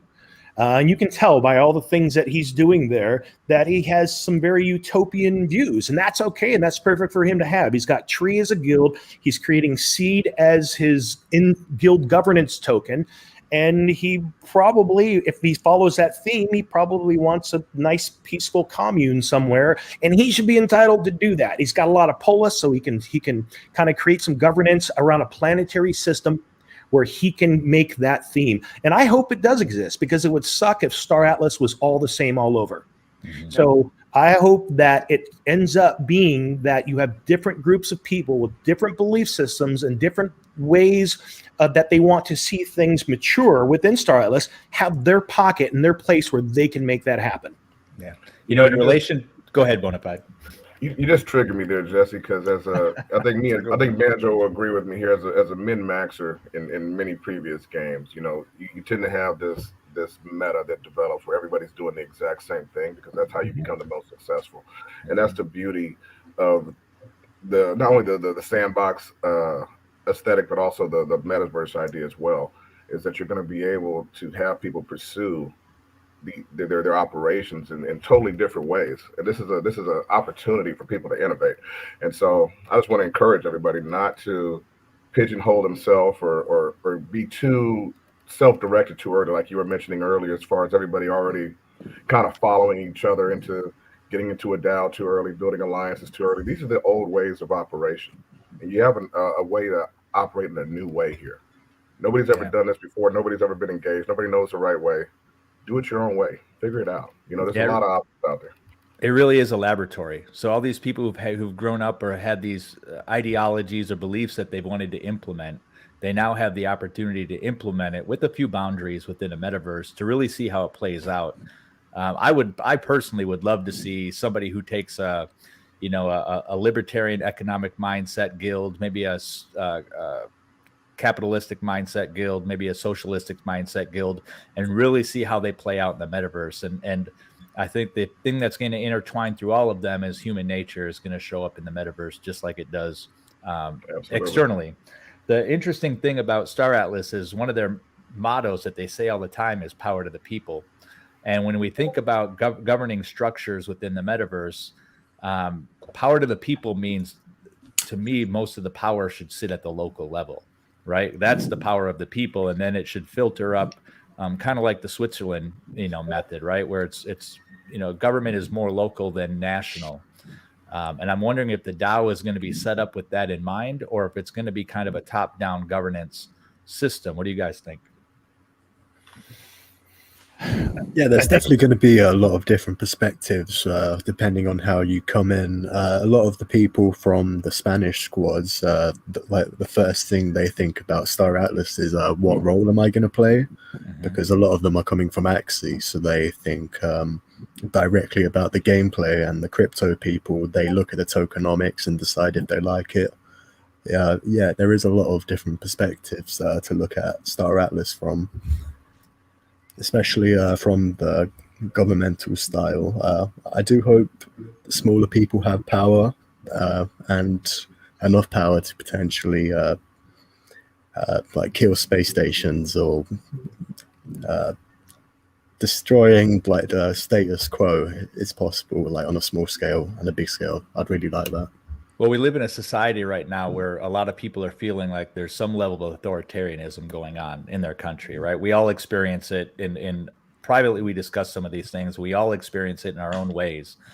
How is that going to show up differently in the metaverse when you have people who can probably be a little bit more free, right? So are they going to maybe take what they're feeling in the exterior world and have it show up as some sort of positive output in the interior metaverse?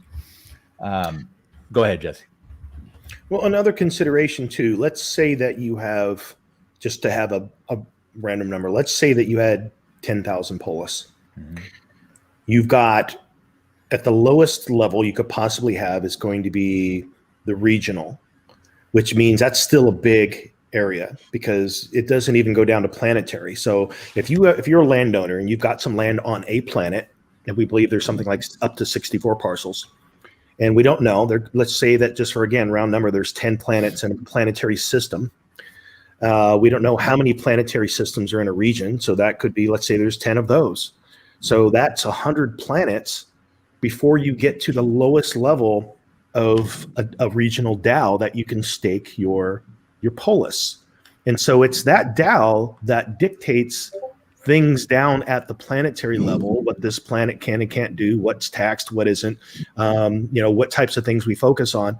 So if you're someone that's got that polis, do you put it there because you want to have more regional choices and influence? Do you put some there? Do you put it now at the faction level DAO so that you can make some faction-wide decisions and push your influence there? And do you split it in thirds? Do you put it all the way up to the master DAO so that way you're actually a part of the votes and decision-making process for the game as a whole? So you got governance, but you also have all these different tiers, and you can even decide there, like how do you want to play a role in politics? Because that's really what it gets down to at that point. Do you think the polis will work that way? Do you think you'll be applying it to different levels of the DAO, or do you think it filters up? Do you think it's you got your regionals that will filter into the faction, which will filter into the game DAO? As far as I can tell now, they are separate DAOs. Wow. That's interesting. That actually changes the game on politics, right? Mm-hmm. Because then it becomes, in order to play in the politics, you've got to be at the faction level, which means guilds are going to have to make a decision. Do they want to do a local play, or do they want to do a faction play? And I think some of the larger guilds are really going to struggle with that decision, right? Yeah. Because your income's going to come from the local plays if you have a great place in the metaverse and you got great resources. And at the faction, it might be a little bit less concentrated, and you might be at the whim of more voices, if you will. Mm-hmm. Yeah, for all those lobbying groups out there, you're gonna have a field day, if for lack of better terms. But if you're gonna divide the polis that you have or the guild has in general, there's gonna be a lot of voting going on within a DAO, and it's gonna be pretty crazy when it comes to just like a person or a guild. If not everyone in the guild is on the same page, beforehand, there's going to be a lot of hiccups that come down the road. Here's an example of that. AEP, their guild that's split between all the factions. We all have our different thoughts and ideas about. There's so many unknowns. Who knows? They could be making a great decision based on some information that we later find out that supports that idea. But let's say that it doesn't, and they just spread themselves thin between three different factions. And because of that, they don't have a substantial amount of governance in faction one that they're in, but the other guilds do. And so what do those other guilds do? They're like, we want to minimize the impact of AEP in this faction. So what do? We use our polis at the faction level, and we just insanely tax ship making to where it's 15%, because we know we can make money off of that industry that's there, but they don't have the governance to be able to protect themselves from that. That's a political play that we will see play out in different ways. I'm just using that as an example, but you could apply that to so many different things, mining of particular resources and so on. Yeah, you bring up a great point, Jesse. And just to kind of theory craft that out even a bit more, Ray said lobbying. And if you think about it, there's going to be some guilds have power, but not a lot of polis, or vice versa. So are we going to see some lobbying where maybe some, in-game powerful guilds with not a lot of political clout, rather, polis, are lobbying to some of the larger guilds who carry that polis? And what's that dynamic going to look like? Is there going to be a shipbuilders union, so to speak, that's going to lobby on behalf of all the shipbuilders to lower the taxes? Yeah. And it seems like we already know there's going to be political game in the faction DAOs, but it sounds like there might be some political game in the kind of the lobbyist space as well, right?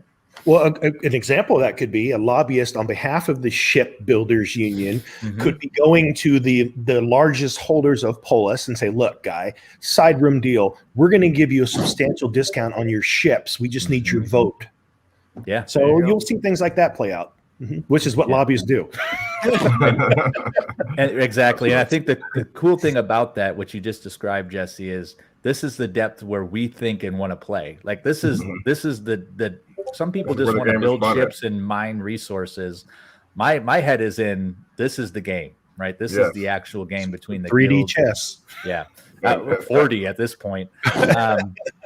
That being said, any of you out there that have experience being lobbyists or union stewards or Join room. business agents or whatever, yeah, come and reach We've out got to room. us consoles. We'd like to talk to you for sure. That's the kind of conversations we're having. That's the kind of conversations we're having in here. So yeah.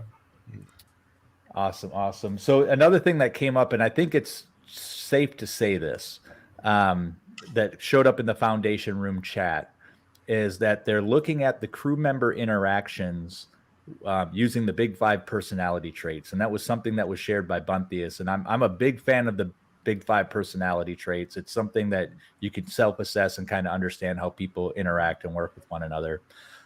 So if they're going to that degree on crew member relationships, there's a lot of complexity going to be going on with these crews. These aren't just going to be, this guy is strong and this guy has charisma.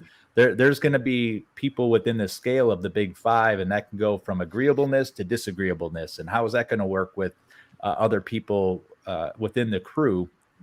And I don't know if we've shared this publicly, but the council collectively took some self-assessments of tests to kind of see how we would work and interact with one another. Because we're, a couple of us come from corporate backgrounds, and we see the value of how these things show up in the corporate space. And the results were pretty interesting.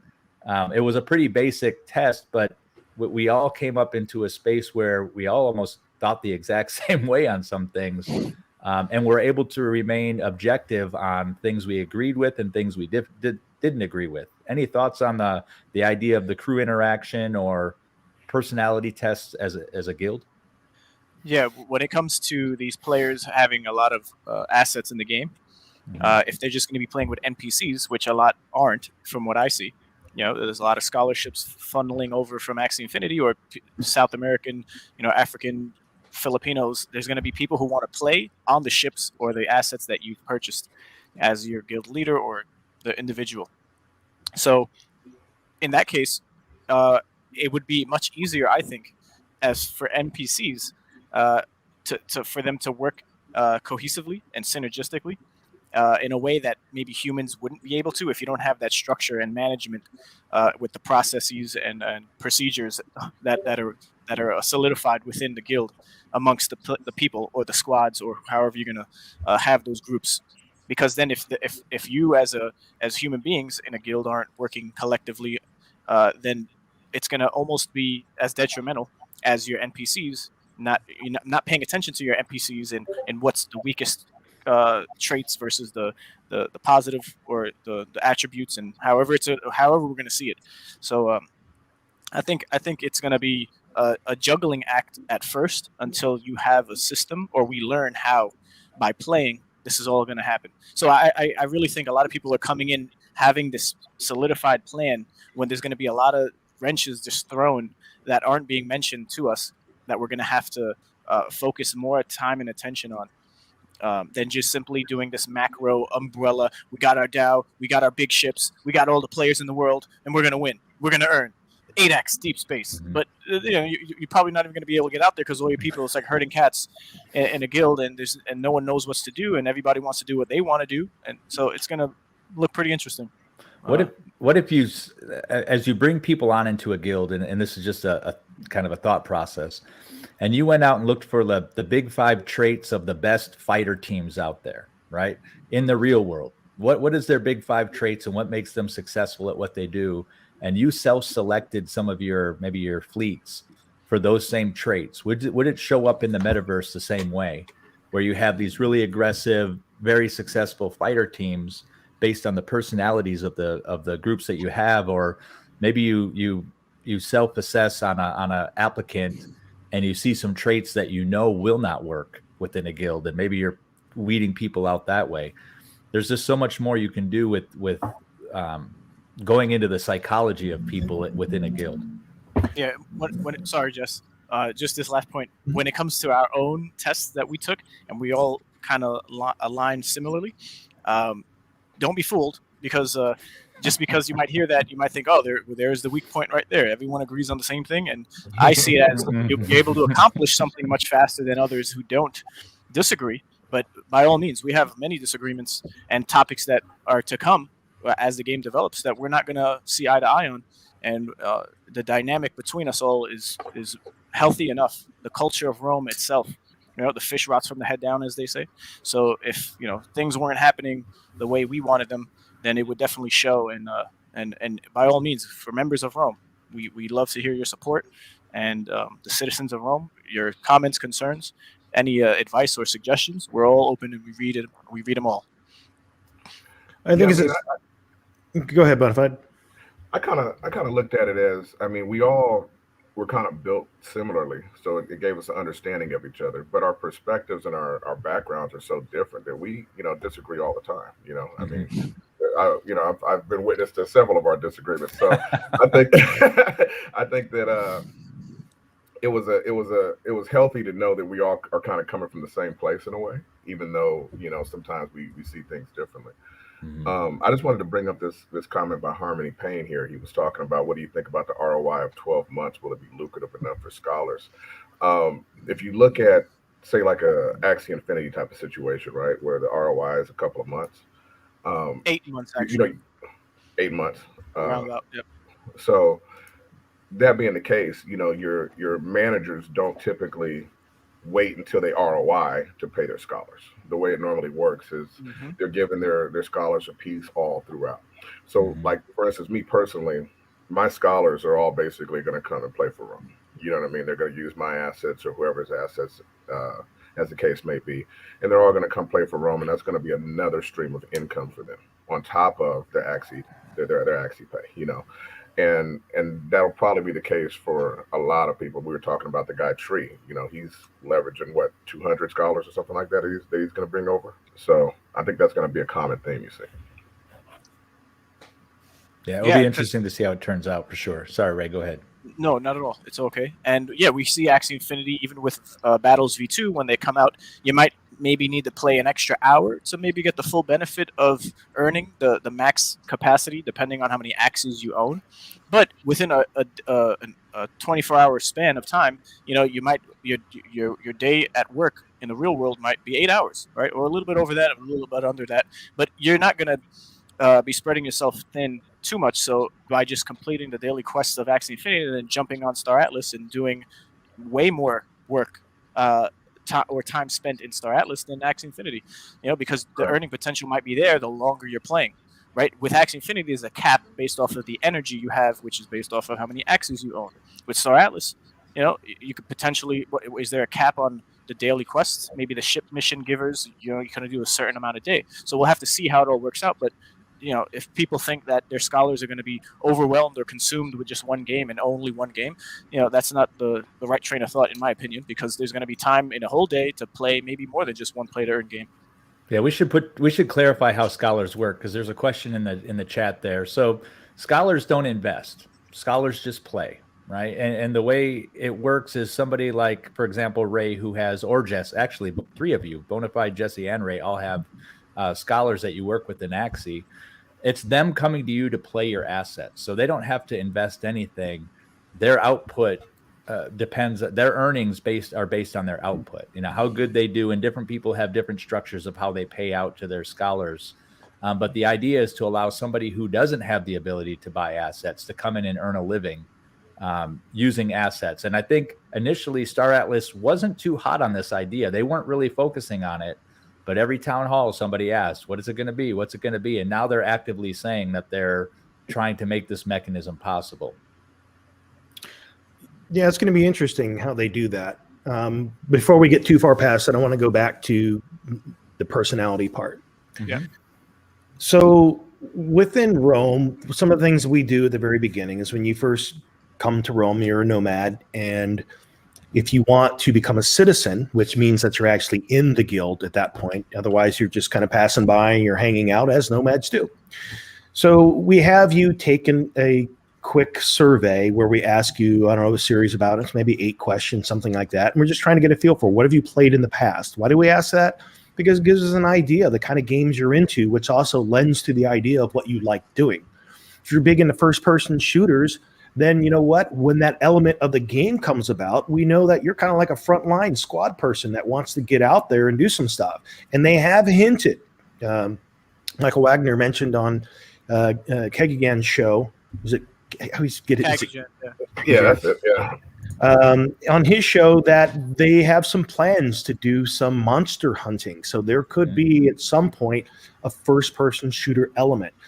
We obviously want to have people in our guild that are taking part in that has some first-person shooter experience. If you're someone that has been a fighter jock in some, aerial combat games, that's going to lend to the day, not now, doesn't really help in the very early stages of the mini game.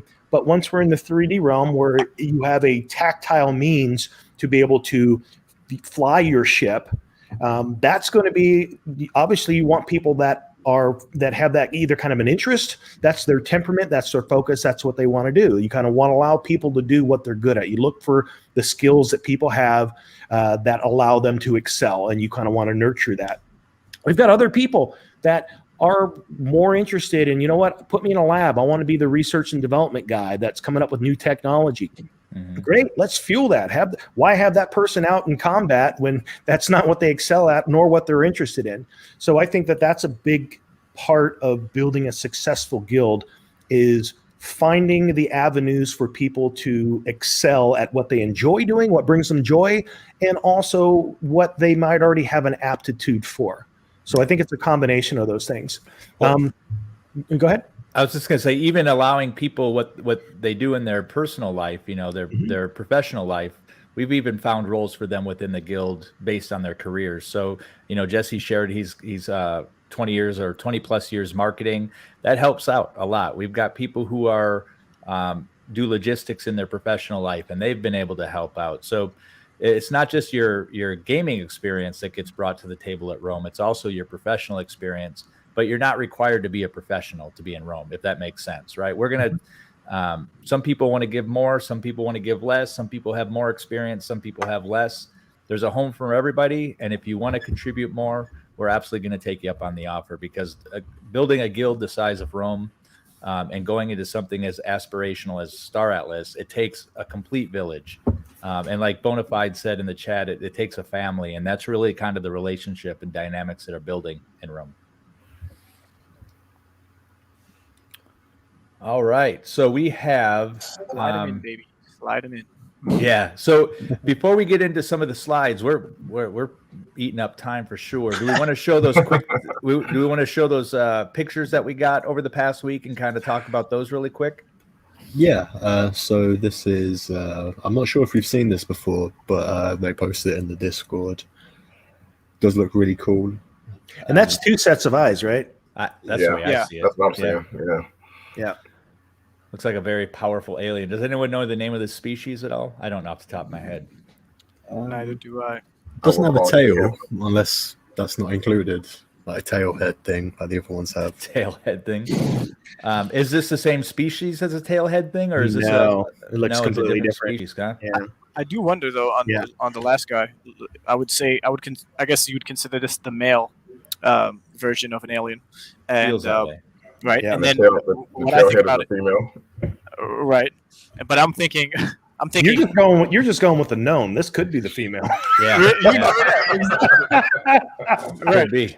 But the jaw is so the mouth and how wide it opens up. Because aliens, they look nice and peaceful or symmetrical, and then it opens its mouth and its jaw just doubles and it dislocates, and you have these teeth come out. So I'm thinking this is a mouth open as wide as those lines coming out from the side of its lips all the way, and then you can consume someone completely. So You're assuming it's a mouth. How do you know that's not a birthing canal? Right? It could be multi-purpose. What's that next picture you had there, Fancy? So they also uploaded this one, and yeah, it's awesome. This one, every time I see it, it's like there's just something about it. And again, it's this thing that we do with pattern recognition. We go based on, we know what our laws of physics here on Earth, we understand what our gravity is. When I look at that head and how narrow the neck is more narrow than this thing that looks like it weighs like 40 pounds that's on top of his head. Fancy Hat and I were talking about this in chat the other day. It's like, can he reach out and grab things with this? Can he use it as can you fly a ship? Can you be pressing additional controls with these 4 extra digits? It's an odd configuration for any biological being. Yeah.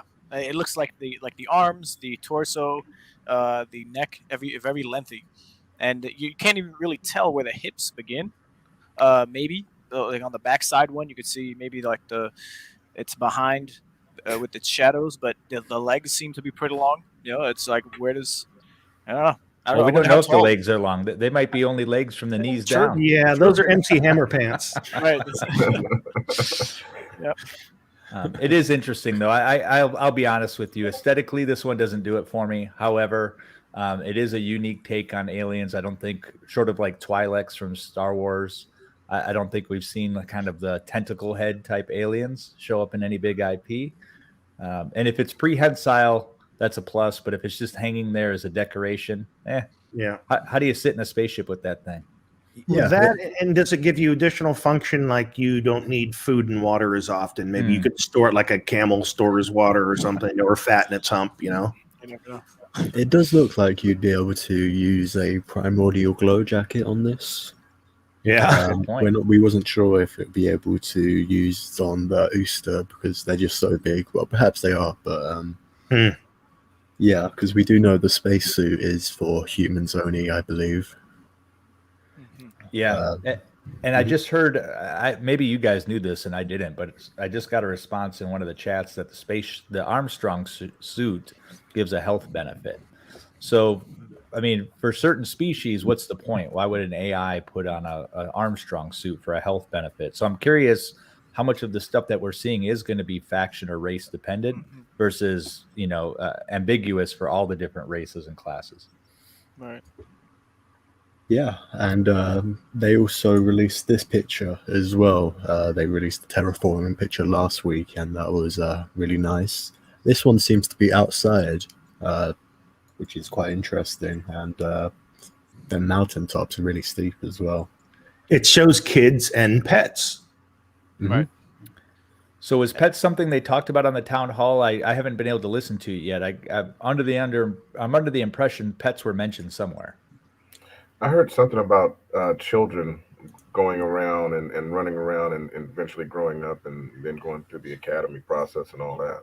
That was a way that was projected out by development saying, hey, this is something we've thought about. And if it did ever come to pass, it is not even in the early stages of the Game Pass alpha. It's like way future out there. But that's just cool to know that they're thinking about that sort of thing. Yeah, one thing I have thought about when looking at this picture is what if it's like a crater from a place that got bombed by a grenadier? Oh, like the Fimble? Like it came through and this is the terraforming? Yeah, because it's really steep, those mountains. It does look like it's a big dent in the ground. Yeah. So does that mean that structure it landed there? Was it placed there? Was it built there? Yeah, a lot of questions. That could be like a high tier land claim, perhaps, or a low tier because it's not that like horizontally spread out. So this is the second picture we've seen where it's agricultural based as well as far as resources go, right? So we're now harvesting plants. We've got that one there. Why don't you tell us a little bit about that, Fancy? Yeah, so as I mentioned, it looks like it's indoors, so it does seem like there would be options between the two. Like perhaps you can grow different things at like a warmer climate inside. But yeah, they both do have a lot of farming equipment just going around, and yeah, I like those little bots, the little pickers. I'm sure they'll be useful. Right. And when it comes to these buildings, it's like the scale of the human to the truck to the machine that's harvesting or planting or whatever you want to call it, and then the actual structure itself. Imagine just what's inside there. Are there offices? Or what's going on? Like you could live in and take a whole week to explore that building if its main purpose is to do multiple things inside. But I can only imagine. Here's my guess on that one, because on the town hall, Michael Wagner did talk about, and he didn't say it like in answering a question. I think it was almost in casual passing, talking about how on a land claim you might be mining or you might be farming. So I think that those are going to be two of the primary activities that we might see take place on a land claim initially. And in this instance, maybe that is a structure that houses your civilization in that particular claim. Like you might say, here's my land claim. I need a place to put people that work all of this, because if we look at all those vehicles, that's a lot of vehicles that all seem to be dedicated to farming, and they all have that label of Carry Farm, which is kind of like the Pierce of shipbuilding. It sounds like Carry Farm is the company within the game NPC side that is making a lot of farming equipment. Yeah, one thing I wonder looking at this picture is if a like a Pierce X4 is $20, how much would a ship like the one being loaded up cost? Land vehicles. Yeah, because if we're going to need this many like drones and ships and cargo little trucks everywhere, then that's going to add up quick. It will, yeah. Or is it maybe something like you could get a farming kit, kind of like right now when you buy a mine, you do need a drill, you do need a power source, but other than that, you seem to get all of the equipment that requires to mine, and that's going to be stuff too, like trucks that moves things from point A to point B. So maybe if you buy just like instead of a mine, you buy a farming outfit, and so that comes with everything you need to do to farm. I don't think they're going to go so granular to start with, for sure. I don't think I think it would create too much complexity. What's interesting is most of the pictures that we're seeing that are terrestrial based are humans. We're not seeing a lot of aliens in pictures. We've seen some with some Ooster, but I'm wondering if aliens and Ooster, if you were to look at food or agriculture, if they have a different type of agriculture. So, and the reason I'm asking that question is if you are a mud person in an ONI faction, are you going to have to get your food imported in because they only make a certain type of food in that faction, or will it be more like the ships? They're kind of agnostic to all the factions. It seems like they could take it as far as they want, but it's a lot of complexity to add into a game that's already very complex. Well, here's how it works. I'm just making this up. The Ooster just need battery cells. The Oni, the humans grow produce for themselves, and the Oni eat the humans. Hey, there you go. I knew you were going there. Cycle of life. Yeah, that's a stomach on that alien's head. That's what that is. It's big enough for a human. The intestines on the outside of the body. Yeah. Fancy, is there any other pictures? Or are we ready to go into our some of the slides we have done? Yeah, so I did see a couple more pictures on the Calico Hero ArtStation page. Nice. It occasionally just gets updated, and this is the interior of the cargo bay. It's quite cool. Yeah, you can see the elevator. You don't need like much room apparently to go upstairs. Yeah. Yeah, That is cool. That goes to show you got it. It feels like maybe again because the heroes in that same category of ship is like the Millennium Falcon. So again, you could pack some stuff in here. We do know that it fits like an X4, but it almost looks like you could fit a couple of X4s side by side in here. We also know that each of the ship has components and you have modules. We don't really know completely the difference between what those are. We have some ideas of what those represent, but you can actually add on things like fuel bay or storage bay as a module. So who knows, maybe even on this one, you could add on additional storage. What came to mind is GTA and you wanting to pack as many X4s right up in there. And then you just see them all glitching out, and then one might disappear. I don't know if you ever played, but if you wanted to max capacity up to the ceiling, not just side by side, maybe you could just ram one in there and it would take some damage and it wouldn't be that great of a situation. But is that even possible, or is there a fixed amount for every ship that's going to be able to be put in there? I'm curious on that. Yeah, on the design wise, sorry guys, on the design wise, I brought this picture up because one thing I don't like about the Calico Hero is having to load in through the side like this. Like on the Pierce F4, you can just go straight in. Yeah, that would be like more ideal for like loading smaller vehicles, in my opinion. On that last screenshot you had, it also shows a strange use of space. Not this one, but the one prior. No, it was the other one. It was another one, another side view, the side loading view of the hero. Side view of the hero. We're sure the loading bay. Sorry. But anyway, in that one, as you pull it up here, yeah, you can see in that front area, right before there's a staircase, and I know you have another image of this, but that whole, it seems like a strange use of space. That whole front section right behind those seats is just staircase. Mm-hmm. So it's a strange, I would much rather have like a ladder that climbs up there rather than have that whole space right there just utilized for walking up to the flight deck.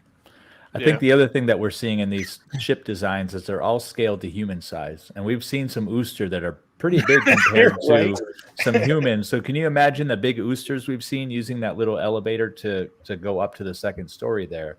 So I'm curious if we're going to start seeing some ships that show up that are scaled for a larger alien species than a human. Right. Like the OPOD, which would have to be. Mm-hmm. Mm-hmm. Yeah.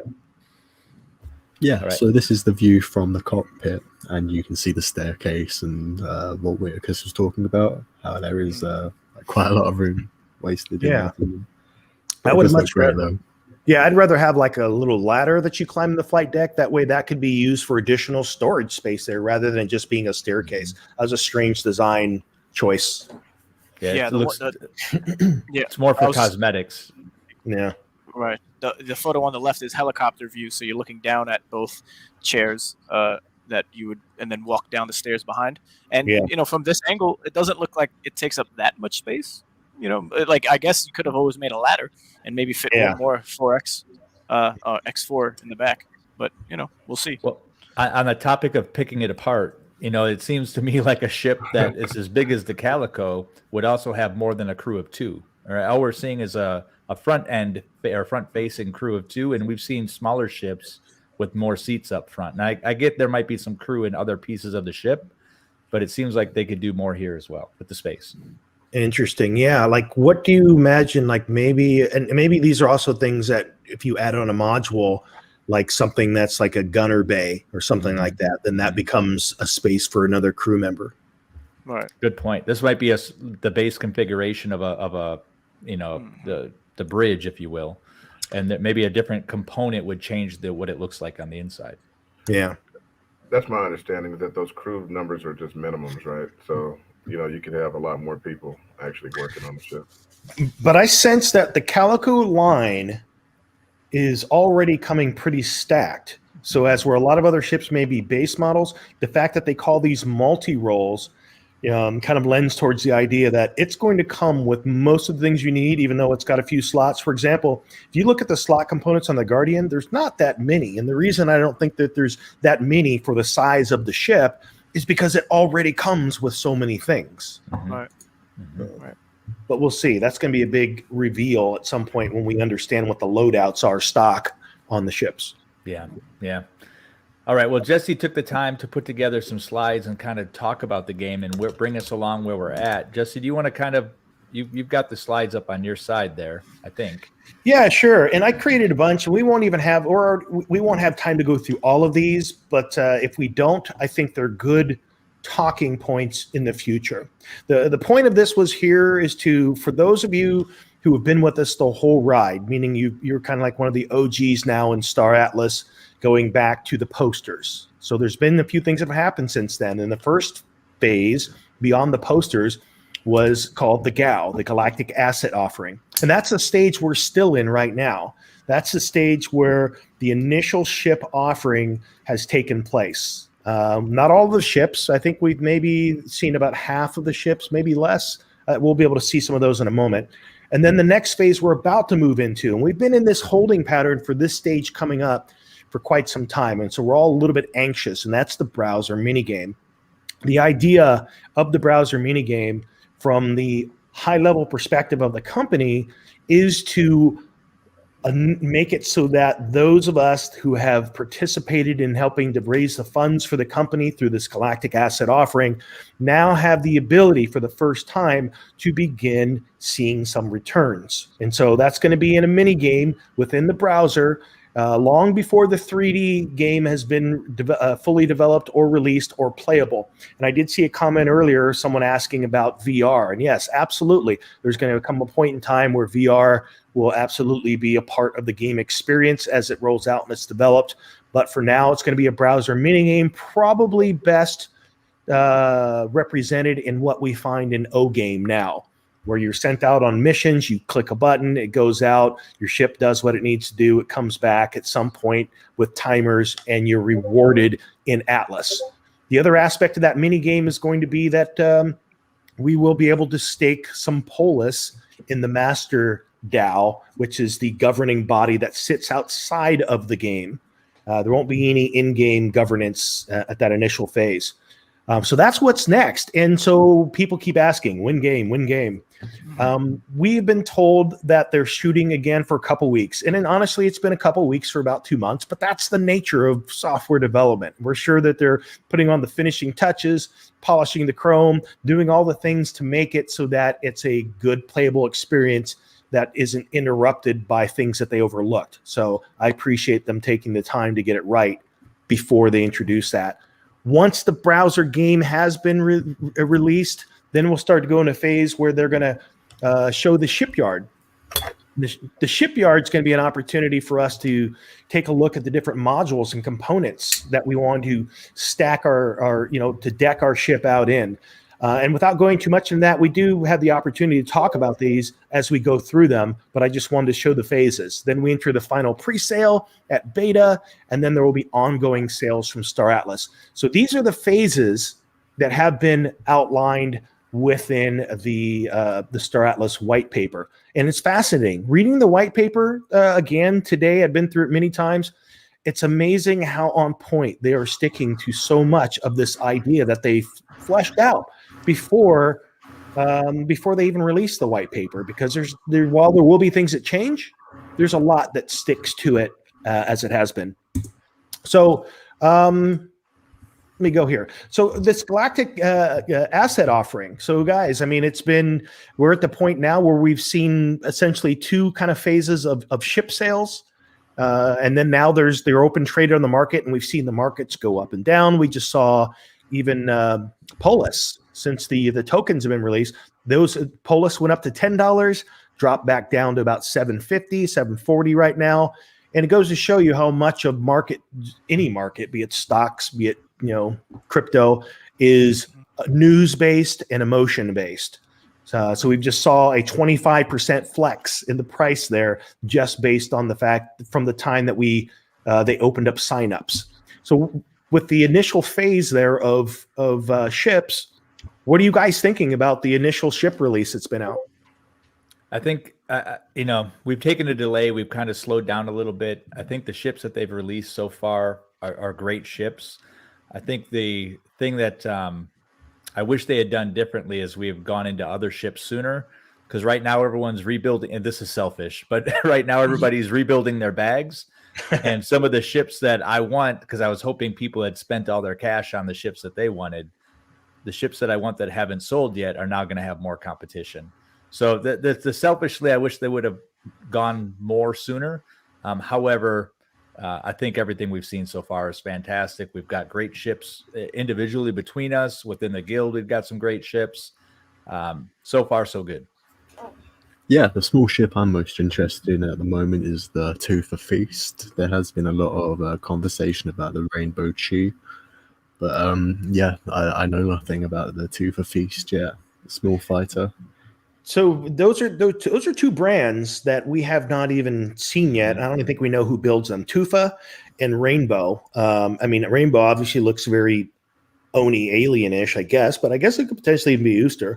By the way, you're seeing there, anything that's in green is a ship that has already been offered for sale, and anything in the orange there is a ship that has not yet been offered. So these are things that will be made available before the end of the year. Now, someone asked us on the town hall whether or not all ships would be made available that are in this GAO, in this initial ship release, if they'll be made available prior to the mini game. That was not answered specifically. It just said that the intention is to have these released before the end of the year.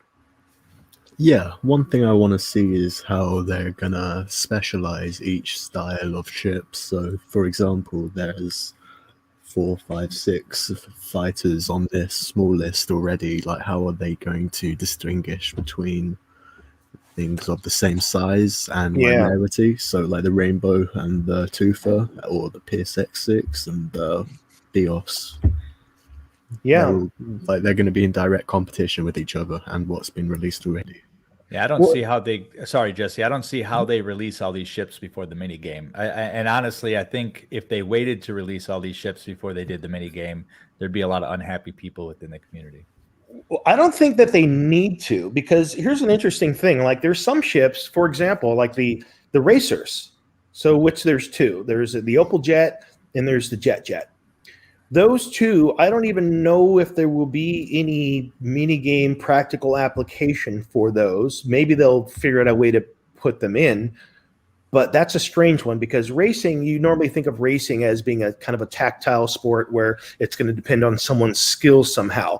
And being that this is more of a timer-based push button, launch things, I don't know where racers come into play. So that's one that's going to be interesting. But then when we look at the other fighters, okay, the Pierce X4, yes, there could be some application for that. The Pierce X5, which is a two-seater.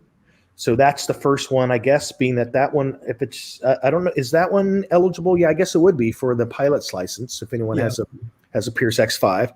That one's actually a cool ship, being that it has a number of different flight configurations. You can have all thrusters back to go in like super fast mode, all thrusters forward, but in gun mode, so you're in combat. And then you can have kind of like the one that's in between, where you have two thrusters behind you and two guns in front. So it's configurable and seems pretty flexible to do a lot of things. So in this mini game, I can see room for fighters, and I can see room for cargo. But beyond that, it's going to be really interesting to see what minigame even offers. So I agree, you don't need all of these to go into the minigame. Well, they said there was going to be 11 quest givers per faction. So I imagine each one of those is going to have to do with the type of ship or potentially just the mission type. My guess is, from a gaming loop perspective, from a racer, you'll probably stake your jet to a mission, if you will, that's a race. And random number generators will probably generate a winner initially. That's the only way I can see them doing racers. Sorry, Fancy, didn't mean to step on you. Yeah, I was going to talk about the bounty hunters. So one way I could see them doing that is you would just send like a bounty hunter out to space, or they just wait there pretty much, waiting for like the thing to come to them or to be found. But when you do eventually get a catch, you would get like a big bag all at once. I could see that be how it works. Yeah, I think that's the ship I'm most excited about now. It's the last one I really feel like I must have in my wallet. Yeah. Based on what we've seen, at least in the ship brochure so far. I'm sure there's others that they haven't talked about. I just hope that, the urgency that some of us have to get some of these ships isn't offset by some other ships we don't even know anything about yet. And how is that going to impact the market? Are people going to drop their Guardians, for another ship that just looks cooler or might have some better perceived utility? So the only thing we have to go on for the Visus here, the Envoy, is the OPOD. And the OPOD is probably one of I think it's the most popular ship that's probably been released utility-wise, other than the Hero. But the Hero is obviously considerably, quite a bit more. So for price-wise, I think it's probably the best ship for the buck, really, at this point. So I'm curious to see what that bounty hunter is going to look like, because the design of the OPOD is pretty cool. In both cases, sorry, Jesse, real quick. In both cases, those ships, in support of what you're saying, they're geared towards solo play, right? You got Data Runner is kind of solo play, and Bounty Hunter is probably solo play as well. So I understand why they might be more favorable to the community. Yeah. And then what's interesting here is that you've got the Pierce X6, and they just kind of flew right past that one, because we've seen the X4, we've seen the X5, we've seen the F4 now.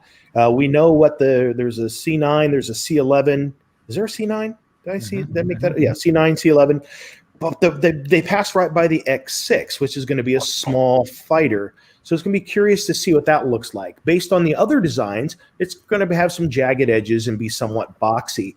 But it's going to be curious to see where that fits in now compared to, it's going to be somewhere between that X5, which we know what that looks like, and that F4. So it's going to be an interesting ship that they can almost have to squeeze it in, but it doesn't, and it's probably also going to have a price point of probably right around $1,000 is my guess. Mm-hmm. What do you guys think about the price of the Bounty Hunter? What do you think it's going to be? I think 1,000 is fair. Yeah. What was the Visa Opod originally at again? 15, 20. wasn't it? Yeah. I thought it was 1,500. Okay, That sounds yeah. about right. Yeah, maybe like 750 or 500 if it's smaller, or like one. I don't know. Yeah. That'd be nice. I think the metaverse is going to see a lot of bounty hunters at the outset. I think there's a lot of people who have this idea of Mandalorian or Star Wars, and I think they're really going to want to get into the kind of the gameplay of that style. But that raises the question: are all the bounties on NPCs, or are players doing enough stuff? I'm guessing in the mid-tier zone, because or maybe even the safe zone. Maybe you can fire on someone, you can't do too much damage, but you can do something, smuggling perhaps, some violations of airspace, some violations of faction. Maybe you just went into a faction territory without a faction passport. There's going to be some things that you can probably do that put a bounty out on you. I don't know. Well, it's an interesting title. Go ahead, Bonafide. I would like to see us putting bounties out on people, like the players being able to assign bounties to other players is the kind of gameplay that I'm most interested in. But go ahead. We've already got a couple people I think we could set a good bounty on. I think, at this point. Bounty hunting competition. But what's interesting is the title. The other names of the ships and their utility makes sense, but it's rare that there's a ship that you would buy specifically for bounty hunting. Another IP, what we normally see is a ship that a bounty hunter uses, but you wouldn't say that, that's a bounty hunter ship, right? Well, right.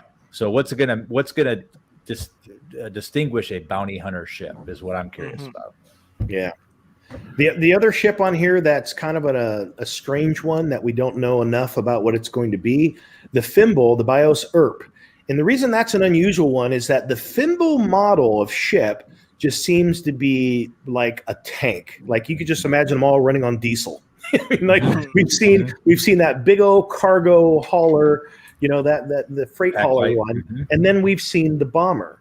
So those are the only two Fimbles that we've seen, and in both cases, these things don't look fast, they don't look nimble, they seem sluggish, but they seem reliable. Like every time you turn that thing on, it's going to turn over and start.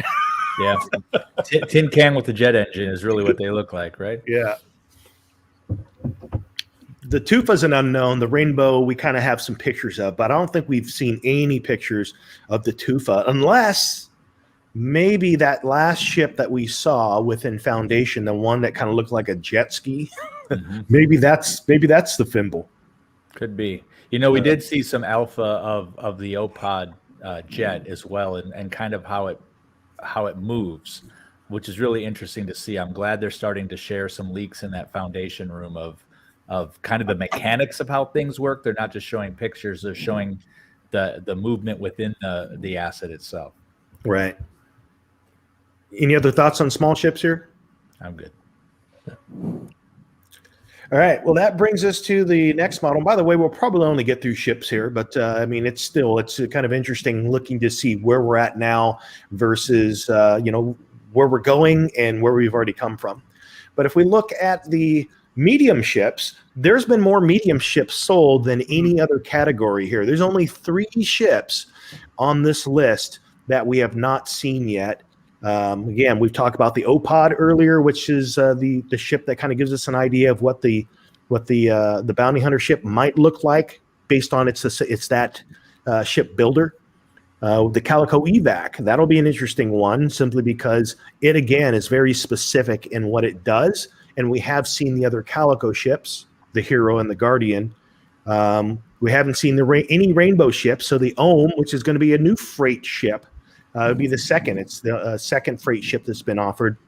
And then the Pierce X8, which is a really interesting ship, which we've talked about here on the show. It's larger than I think most of us thought it was going to be.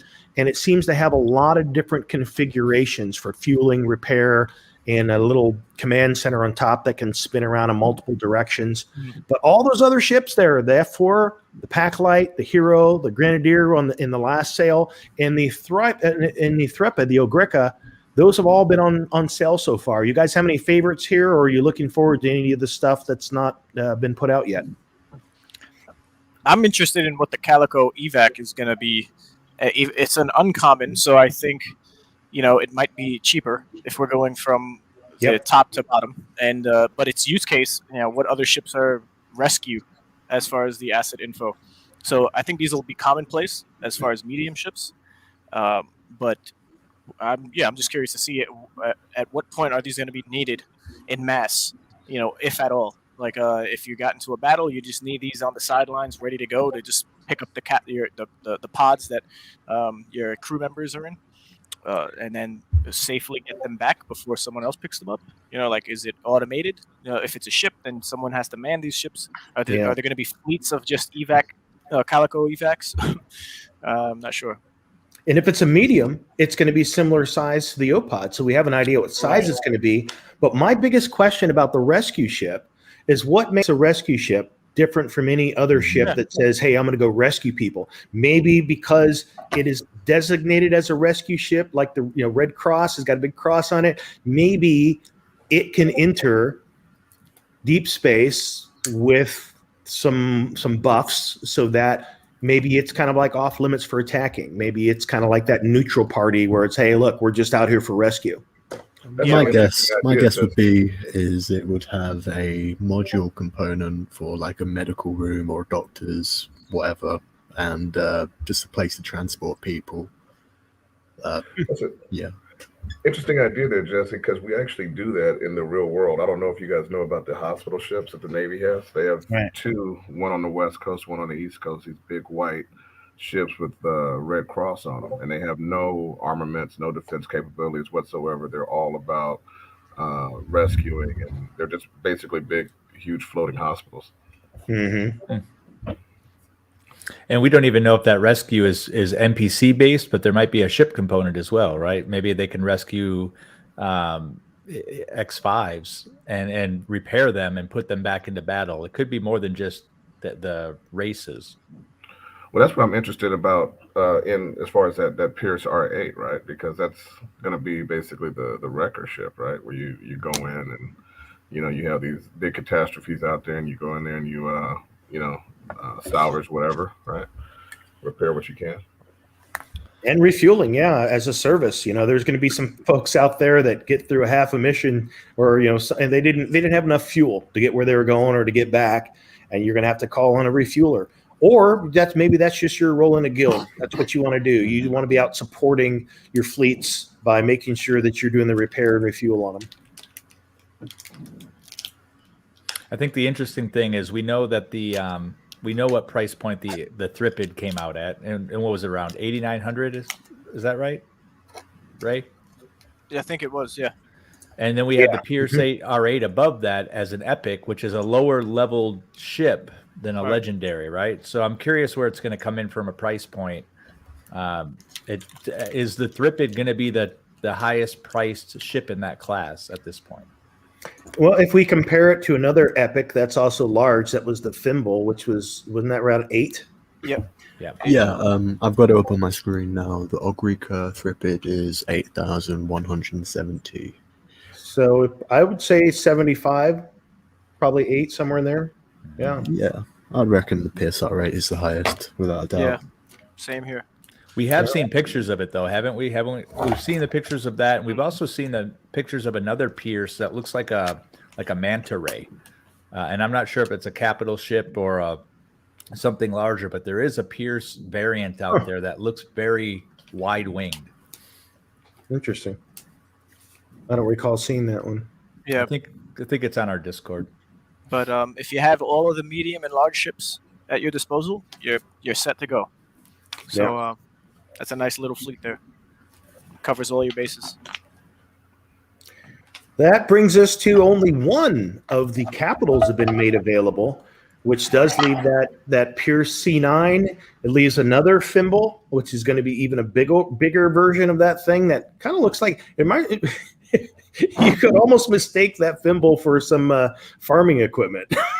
The last one's like a big sky tractor.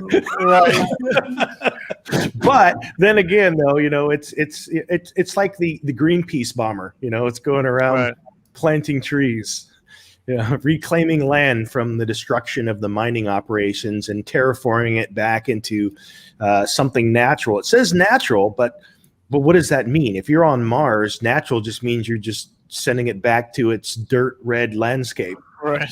Yeah, and one thing to think about is that is the Grenadier, and the Bomberella is going to be one step up and considerably more expensive. So what is that going to be able to do? Imagine maybe you can terraform a whole planet with that thing.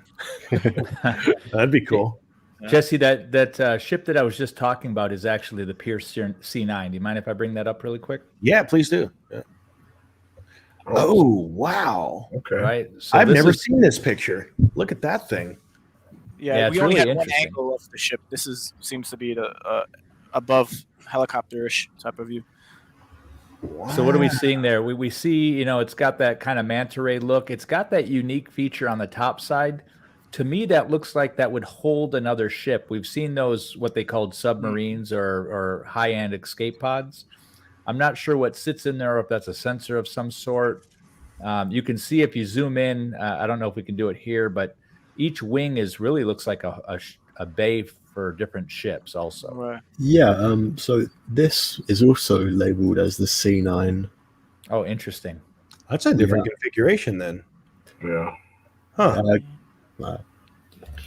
And look how big that there's just the R8 next to it. So there's some comparison. Then a bunch of X5s flying around. Right. Yeah, it says C9 clearer on this one at the bottom. Huh. So maybe it's just a way, or it's a way the ship can, I guess, transform for different purposes, or that's how it's built. I think it's a different ship. One must be Yeah, mislabeled. I think it is a different ship. Different ship to me. Because the bottoms, you remember those big things? You pull that ship back up you had? Yeah, I'm finding the other one. Has to be probably. The one I brought? Yeah. Okay, see those big things at the bottom? That's what was kind of throwing me off, because I didn't see. Maybe then again, that could be a module, but it definitely looks different. Like there's a lot of different stuff going on in there. But it says it's got that 9 next to Pierce, but it doesn't. And there is a C at the bottom on that one side. That's fascinating. Huh. We'll have to ask more questions. I guess. But then you also look at the scale. Look how small the people are in the front. Right. That is probably one of the biggest command centers that we've seen on a ship, because even on the Guardian, it's not that big. Mm-hmm. Yeah. And then that module on the back is interesting too.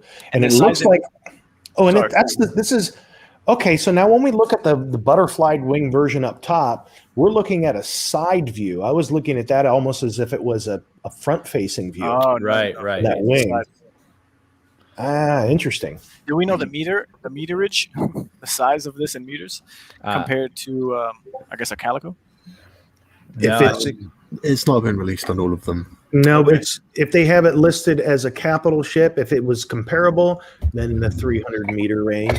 Yeah, we have Tomo in the comments, Tomo90, mentioning how it looks like an aircraft carrier, but he thinks that the image is 1/2 of the ship. So maybe it's a ship that's sliced in half. But then again, that part that's standing on the back end looks like, for whatever purpose it has, it seems like, how would that fit in if it was a slice and a half? Oh. But it's a good observation. Bring up that other C9. Bodie's saying that he thinks it's the top piece of this. Oh, maybe that's true. Yeah, I I can kind of see it up there.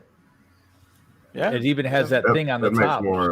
That makes more. I think that's what Tomo was actually trying to say as well. Okay, that makes more sense. I wasn't getting it. They were looking like 2 different ships to me. Now, But is it seems detachable? long. It seems long now, though, with that one. As with the other one, it didn't seem like it had that length to it. It seemed like it was wider and squatty with those two side things. That's what Bodie's saying. He's saying that piece on the back that's kind of sitting up on the back is the other picture. That's what he's thinking. Yeah, like Actually, how I see that. Actually, like how the Calico Guardian can fit the Calico Hero inside of it. I wouldn't be too surprised if this capital ship had like a little helicopter. like Star Trek, Right. where they the housing unit, that big circular disc, would split off from the bottom part, and they would do their own thing. Mm-hmm. Yeah. I wonder if it pulls off and can fly on its own. That would be interesting as well. Like maybe you can get the leadership away or I don't know, something like that. Yeah. It's escape hatch. Very interesting. Well, then it goes back to, it makes more sense now, right? Everything is starting to align there. I am still really curious about what that thing is up on the top. Mm-hmm. There's something to that. It's there for a reason. Well, I think it's one of the many modules that you can outfit on a variety of ships, and that's going to be the other interesting thing. When we talk about modules and components, is each ship manufacturer going to have components that are specific to that brand of ship, or is a module manufacturer going to be able to make a module that can then be retrofitted on any of the types of ship that have a module or component space? And by the way, those module and components come in different sizes. So what we don't know yet is on the different ships, when it says there's room for 4 modules, is that 4 small modules? Is that 4 medium? What's the split between those? So there's so much for us to learn about what's going to be retrofitted or be able to be placed on each of these different ship types. And looking at the scale of the humans in that breakout picture, and then looking at this side shot of the entire ship, it really gives you a sense of scale of how big this ship is. This is a ship you don't just walk from the back to the front and not run out of breath. This is a big ship. Well, it says up top 400. Is that 400 meters? Yeah, 400. Sure is. Yeah. Doesn't look like you'd be able to land it like on the ground, really. Yeah, I think that's just something that sits in orbit. But we have seen them in some of the kind of terrestrial battle shots, haven't we? We've seen them in atmosphere. I almost recall seeing this too in one of the shipbuilding ports. That view where you saw one of the large ships where they're building ships on the ground. Mm-hmm. It looked like there was something almost this big and almost the same shape, because all of the pierces have that. Yeah, kind of like in this one here. We're like, I don't know what that ship is there, but it's definitely a similar size. That looks like it's about 400 meters. Yeah. Also, the other thing on that blueprint shot was the size of the guns on top. I mean, can you go back to that, Fancy? Yeah. I mean, if you look at the top just to the right of the center there, those look like guns. Mm-hmm. And if you think about the size of the people in that other picture, those guns are phenomenally big. They're very big guns. Yeah. Exciting stuff. And we have some people in Rome who are looking to buy these ships as well. So really excited to see how this shows up in a guild as well. I'm not sure who brought up the Bodhi tree comment, but go ahead and run with it. Yeah, I'm just trying to figure out where it is still. I think it is at the back. You're talking about that other module or the other ship part? Yeah, it's the top left right there. You can kind of see that little. Yeah, exactly. So that part is sitting on the top of the back of the thing. Right. I'm pretty sure It was like they're chopped in right. half. Yeah. Where are those tube containers though? Those tubes, those big things, is that again, is that a module, or is that the main, what is the main base of this thing?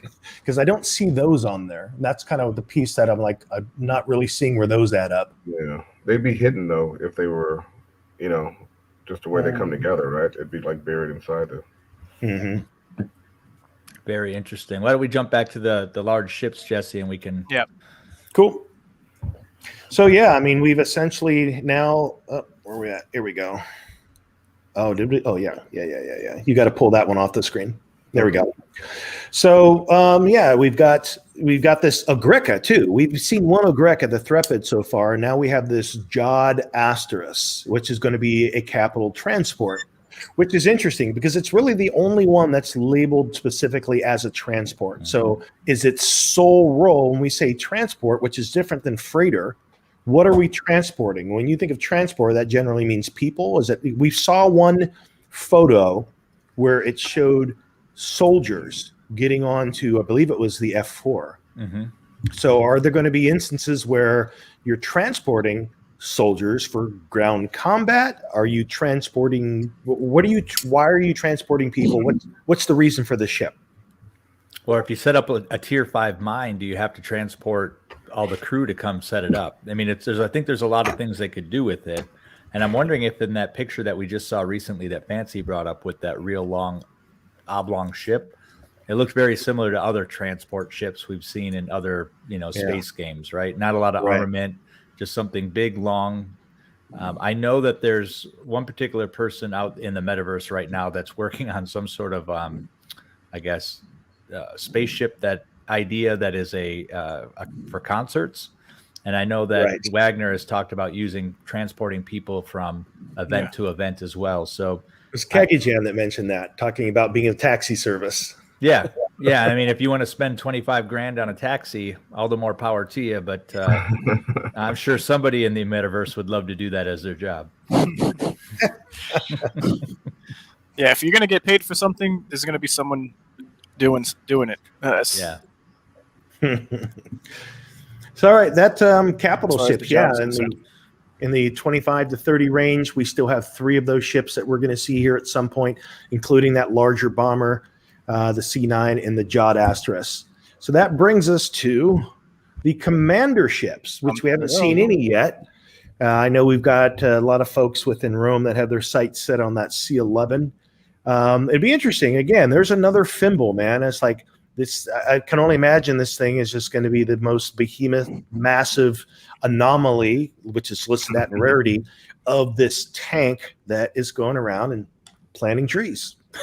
And I think So the commander bomber. right, it'll literally plant trees.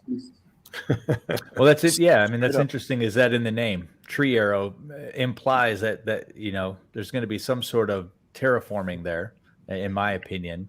And based on the bomber we've already seen, which was pretty sizable, what is this going to be needed for? Right? I mean, is this how many? I guess property claims can this take out with one bomb? Well, even that acronym, what's that acronym mean? Ecos, but you see tree arrow, ecos is an ecosystem. It's definitely geared towards doing some things like that. Yeah, that whole manufacturer is all about being a hippie, right? So Indeed. Yeah, and I think you need these types of ships with these effects after the fact, because if, as we know, these space games are all about destroying things and depleting Right. resources, then what is there and who will be those individuals or businesses that replenish what's been taken or destroyed?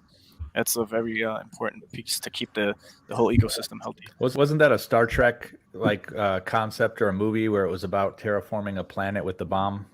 Wasn't there a Star Trek movie that did that, and that's how Spock came back to life? Interesting. I'm sure you're probably right. We do know, by the way, that ECOS stands for Earth Conscious Ontological Society. Okay. Well, there you go. Huh. And so what's fascinating there is I love is you already mentioned this, Ray. I love the idea of being able to go to a planet, and let's say that there was just a war that just ravaged the whole place and it was just leveled. Now you could actually go there and terraform the entire planet, Right. and now that planet could become something completely different than it had been in the metaverse for an extended period of time. Yeah. So I it's was going pretty to say, if you think about it, each faction has its own resources that another faction will need. So if you're going to have your whole, anomaly, Fimble, tree arrow group coming in after, or with the force of just and the intent of destroying that planet and its resources, then you're gonna want to secure those resources. So if it's been depleted, or if there's only a finite amount on a planet, then I don't know how that's going to work either. Are there going to be only limited amount of resources on a planet? I think so. And then to replenish them, that's what's going to keep the fighting a main component of the game, as far as like blowing each other up, reclaiming or retaking control of a faction's planet that has resources that you need, and then you'll be able to secure it. So there's going to be a lot of tug of war and fighting going on. Yeah. So we know that mud is, it's human based. They're from Earth. I think the lore said they were warring factions. What's interesting is we've got a ship series that's based on environmental issues. So is that something else besides like the normal mud faction that maybe is kind of attacking war from a different angle, or is this a warring human faction that's kind of followed the green environmental movement, right? So they're going to kill you, but then they're going to make your planet look pretty afterwards, right? I wonder if this is a mud thing or a human thing. We're going to annihilate you, but we're going to plant some trees. Yeah, it's almost like this was. It's almost. I wonder if this is an ONI.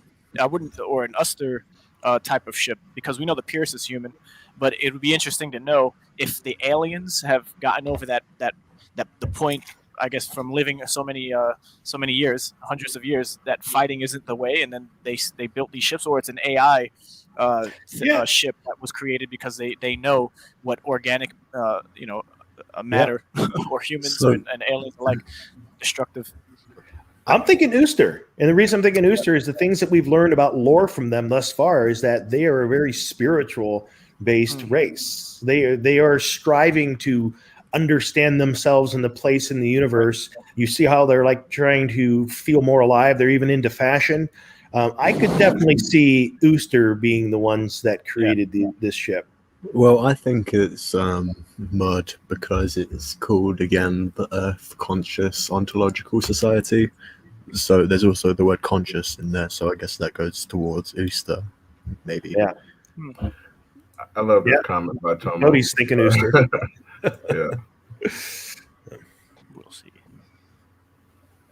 The C-11 is a big beast. And again, both of these, even though the Triero is a bomber, I think both of these are something that a guild could call home base.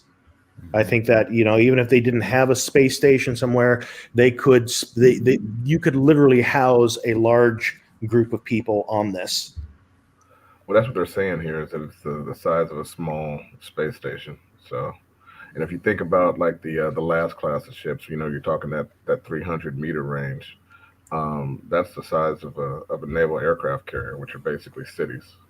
So you got a lot of space here. Well, it raises an interesting question, though. So if you could literally house your entire group of people on this here, then you would think that this would be enough for you to be able to then have polis, which would then allow you a vote. But the truth is that you still have to have land for your polis to actually give you a vote within the governance. Well, that brings us to the last lineup of the ships, which are the Titan ships. And these beasts, I don't think we will see them in the mini game.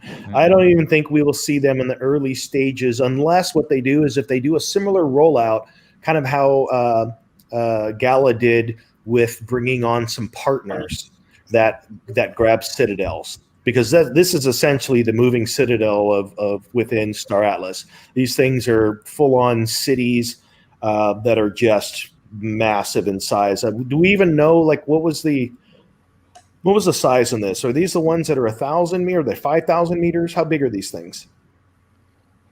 I don't remember off the top of my head. I don't think we've seen anything related to specific size. I do know that there's supposed to be one level of ship higher that they haven't talked about. The mothership. Ships. Yeah. I would suspect around at least 1,000 meters. Yeah, I think that somewhere for a reason I'm thinking between 1,000 and 5,000 is what I seem to recall the Titan ships being listed as. Mm-hmm. Yeah, there was a sheet of estimates, I believe, at one point.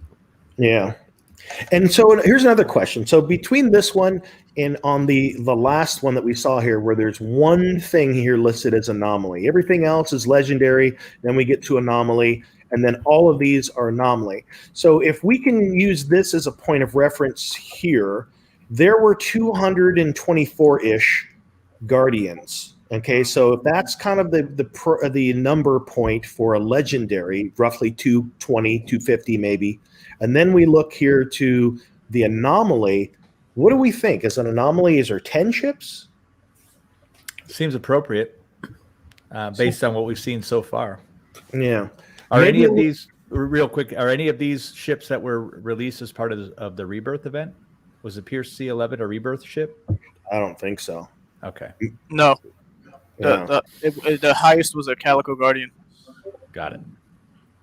And that was tier 5, which was what, $500,000 worth of in-game assets. So I can't remember exactly, but yeah. The other thing that stands out here is these ships are cities, right? But they're still classifying them as a certain type of ship. So it's interesting to see that a city ship is a fighter, two of them at least, and another one that would probably be a city ship is a bomber, and not like a mobile, I don't know, species preservation vehicle or something. It's geared towards combat.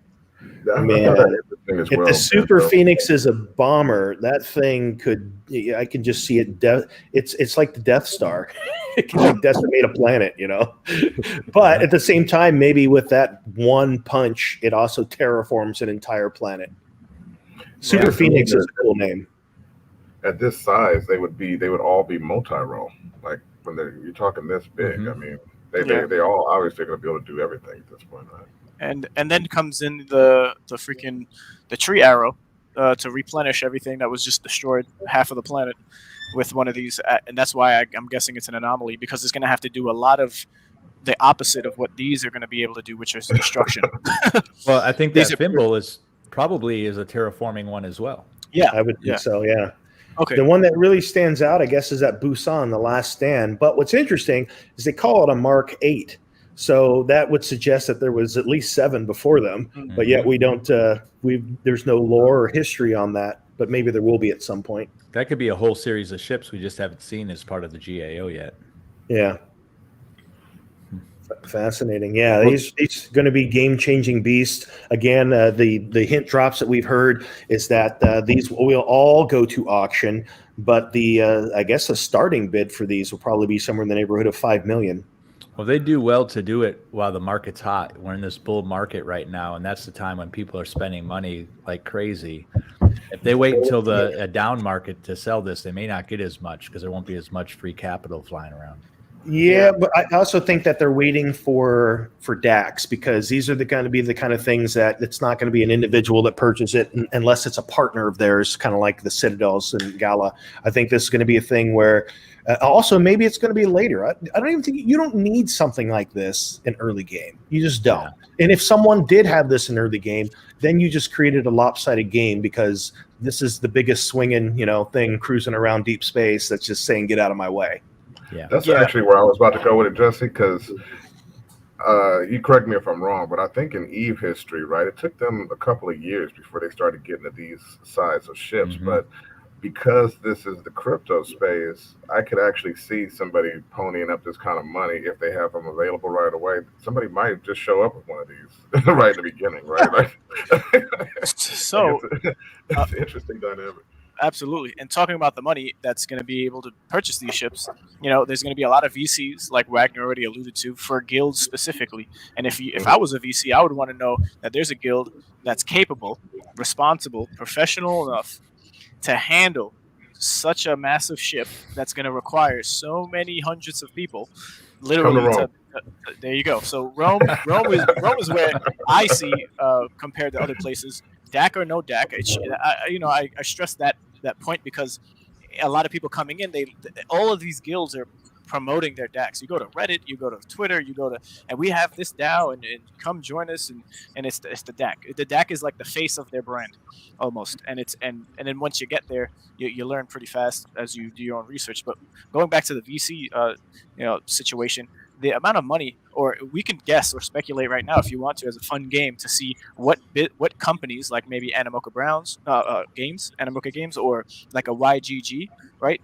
Potentially, I don't think they have enough. And these starting prices, a little bird told me, as that individual is a VC and was at a meeting. I think it was in LA or wherever it was. He was mentioning to me that these ships are going to be starting at 20 million, not the initial 5 that was talked about. So on that note, who's going to have, what DAC is going to have that many members in it to have that much money in it to buy one of these when that time comes? It's like Bonafide said, it's going to take years and a lot of accumulating of assets or in-game rewards to get to that point. Well, there's one other thing about this ship too. Let's say that you had 20 million and you're able to buy this ship. One of the big challenges that you have of owning this ship is I could easily see this ship costing you 250,000 Atlas a month just to maintain the ship. So that was at 25,000 ish in like real world dollars. So if that's the case, what is the use case for this ship to be able to earn enough to not only offset the cost of maintaining the ship, the fuel cost and the crew cost and everything else associated with it?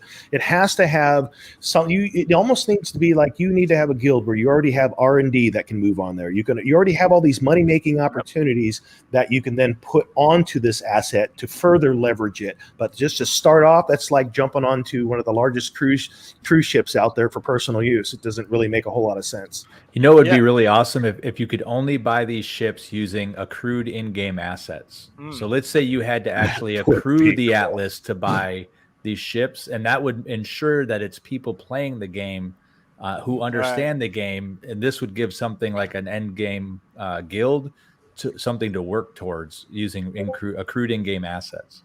Also, and on the Go ahead, Ray. I just had a quick thought too, that whoever these VCs are, or these companies that are going to be able to afford this, they're going to also need to, like we just finished mentioning, it's going to be an inanimate object, and it won't generate any revenue. So they're going to want to return, and that's the only thing VCs care about. So it's just like, who are they going to go to? How confident are they going to be in buying this? And then do they have the infrastructure? Do they have the people, the manpower? So it's going to be an interesting thing that happens, and that's why these VCs are going straight to Star Atlas to have that money trickle down into the guilds. Because what other way is there if this auction is going to take place and it's going to start at 20 million?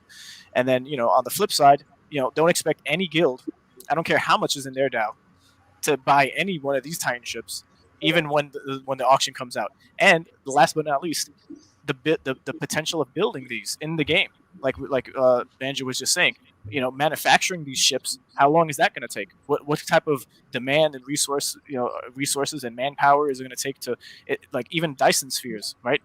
Right. I don't think you would be able to split your guild up, no matter how many people are in there, even a YGG, unless it's so structurally organized. And to build out both a Dyson sphere, which could possibly be bigger than one of these Titan ships, or the same size, right? Who knows? Like what these things are to scale. But it's going to be a crazy experience when it comes to the Titan ships, which is a pretty far. It's going to be pretty far out from here, not anytime soon. And just to come at this from the Murphy's Law perspective, right? It's I'm not so curious about who's going to have the first Titan ship. I'm actually more curious about who's going to lose the first Titan ship, because I've seen some gamers do some pretty incredible things, and I want to see who's going to get embarrassed by throwing that kind of money into a Titan ship, right. And somebody coming by with that Pierce X4 with the little sneak glitch or whatever, you know what I mean, and taking that thing out. Because I've seen some major powerhouses in a lot of games get destroyed by small groups of people. So we know that it's going to be Metaverse history, right? Once a $10 million ship gets destroyed out in deep space, that's going to make gaming news. That's going to make business news. It's going to make all kinds of news, and it will really bring this gaming style into the mainstream. And famous off of that. And then there's also the potential for espionage, because truthfully, something of this size could probably be taken down easier from the inside. You've got someone in engineering that is just going to like overload the fuel cells and just get this thing going, barbecue, or just turn off the weapon systems. Right, there you go. Yeah, and the last note on this, whoever would acquire this at the time when they're available or when it's finished being built, or whatever the case is, watch out anybody else. I don't care if you're a one-man scholarship like organization or you're an actual fleet that's just strictly war. You're not really going to be able to put up anything. Like I would see it as a very difficult task to even go up against something like this. If this could potentially just destroy a planet or half of it, then there goes your mining equipment. There goes half of your 64 claims on a planet, and then you have to repair all of that. Like, come on. Like, the repair costs are going to be ridiculous if you had a bustling business, planets, mining operation. It's going to be crazy. Well, these types of ships are going to change combat, right? So if you have a guild or a corporation that has a Busan, you're not going to be able to take them on the same way you would normally with another guild with a lesser asset, right? So maybe this is in a different part of the metaverse. You attack the corporation that has this. You have to do your combat quick before this thing shows up out of nowhere and just starts laying waste, right? So it's going to change even combat. Yeah, one of the ways I see it playing out is I see that, let's say that a corporation or someone is able to afford this, they fund it, and what they might use it for is they might use it to just sit on a claim out in deep space. That's it. So then what do you do? Let's say that this happens to be a corporation of just random faction of mud. So that's an opportunity for Ooster and Oni to say, hey guys, this guy's camped out on it. Why don't we pool our resources and all go out there and attack at once? So that's a way that I could see something like this being taken down, is by two other full factions just saying, let's go at it. Yeah, true. Eve shows that to be how things are going to turn out, right? There's going to be the powerhouse or guild or corporation, and there's going to be a series of alliances that occur to take them out, especially if it's a more malevolent guild, right? One that's really just laying waste wherever they go. There's going to be somebody externally who's going to do an alliance, and then there's also going to be some work done internally on building some, I guess, destruction from the inside out. Well, here's an interesting thing here that I just noticed on this. So just reading this, because not all of you, because it's in a gray, it's the only one that's in the gray text. If you're watching this, it says the ultimate piece of space traveling hardware. Titan class ships support massive crews and full colonies with self-sustaining ecosystems on board. Here's a key portion: equal to the firepower of a large space station plus an entire fleet of lesser ships. Securing your territory has never been easier. So this here is telling us that if it's equal to the firepower of a large space station, one of the ways that even if you don't have 20 million to buy this thing, if you have a claim and you put a space station out there and you tier up, you scale up the capacity of that space station to being a large space station with a lot of firepower and a lot of mods and comps and things you're putting on this thing to be really defensive. So there's other ways to defend a region other than having a massive Titan ship if they're basing this equal to the firepower of a large space station. You're bringing up a great point, Justin. I think what's going to happen as we start to see the different phases of the game roll out, once you get to the space station and people realize that that can be a defensive power in its own right, I think it's going to continue to put pressure on the price of some of these ships, right? Because people are going to need to trade money into other assets. I think a lot of people have already kind of blown their wad on what's out there. And now we're going to see some people moving money around from one asset to another. And if spaceships or space stations rather are that strong, you're going to see money moving into it naturally. Right. Yeah, that was a great observation there, just because between Polis, Atlas, the ships you want to buy, the ecosystem you want to build as a guild or an individual, and then when it comes to the Titan ships and, ultimately wanting one or building one, it's a long journey and road ahead. So having an economic plan for yourselves, and as Rome does, will definitely get us there sooner than later because of how the organization is. None of this really matters. Like I said, like I always harp on, unless the economics of the game are sound and the individual guild that you're a part of, because you ain't doing this alone. Right. And that's what Wagner stresses a lot. So I'm not just tooting our horn when I say our structure and organization is top notch compared to others that are in the space. It might not be in a year from now, because someone might come from EVE Online with their decade plus long infrastructure ready to go. You never know, but it's going to be important. So Jesse, now that we've gone through the ships, maybe we could wrap this up and because we're at 2 hours and 46 in. Perfect break point. We can talk about how maybe the basics of the ship missions that were announced. And maybe someone can mention what that looks like before we wrap off, or we can just fold it up here and we can take that on to next week. Actually, yeah, that's what we go into after is the browser mini game. So we can always jump into that. We'll pick up where we left off. All right. So wrap it up. Yeah. I think we're good. All right. Well, thanks everybody for joining today. And please remember to like and subscribe to Metaverse Nomads. We'll be here every week. Until next time, see you around the Metaverse.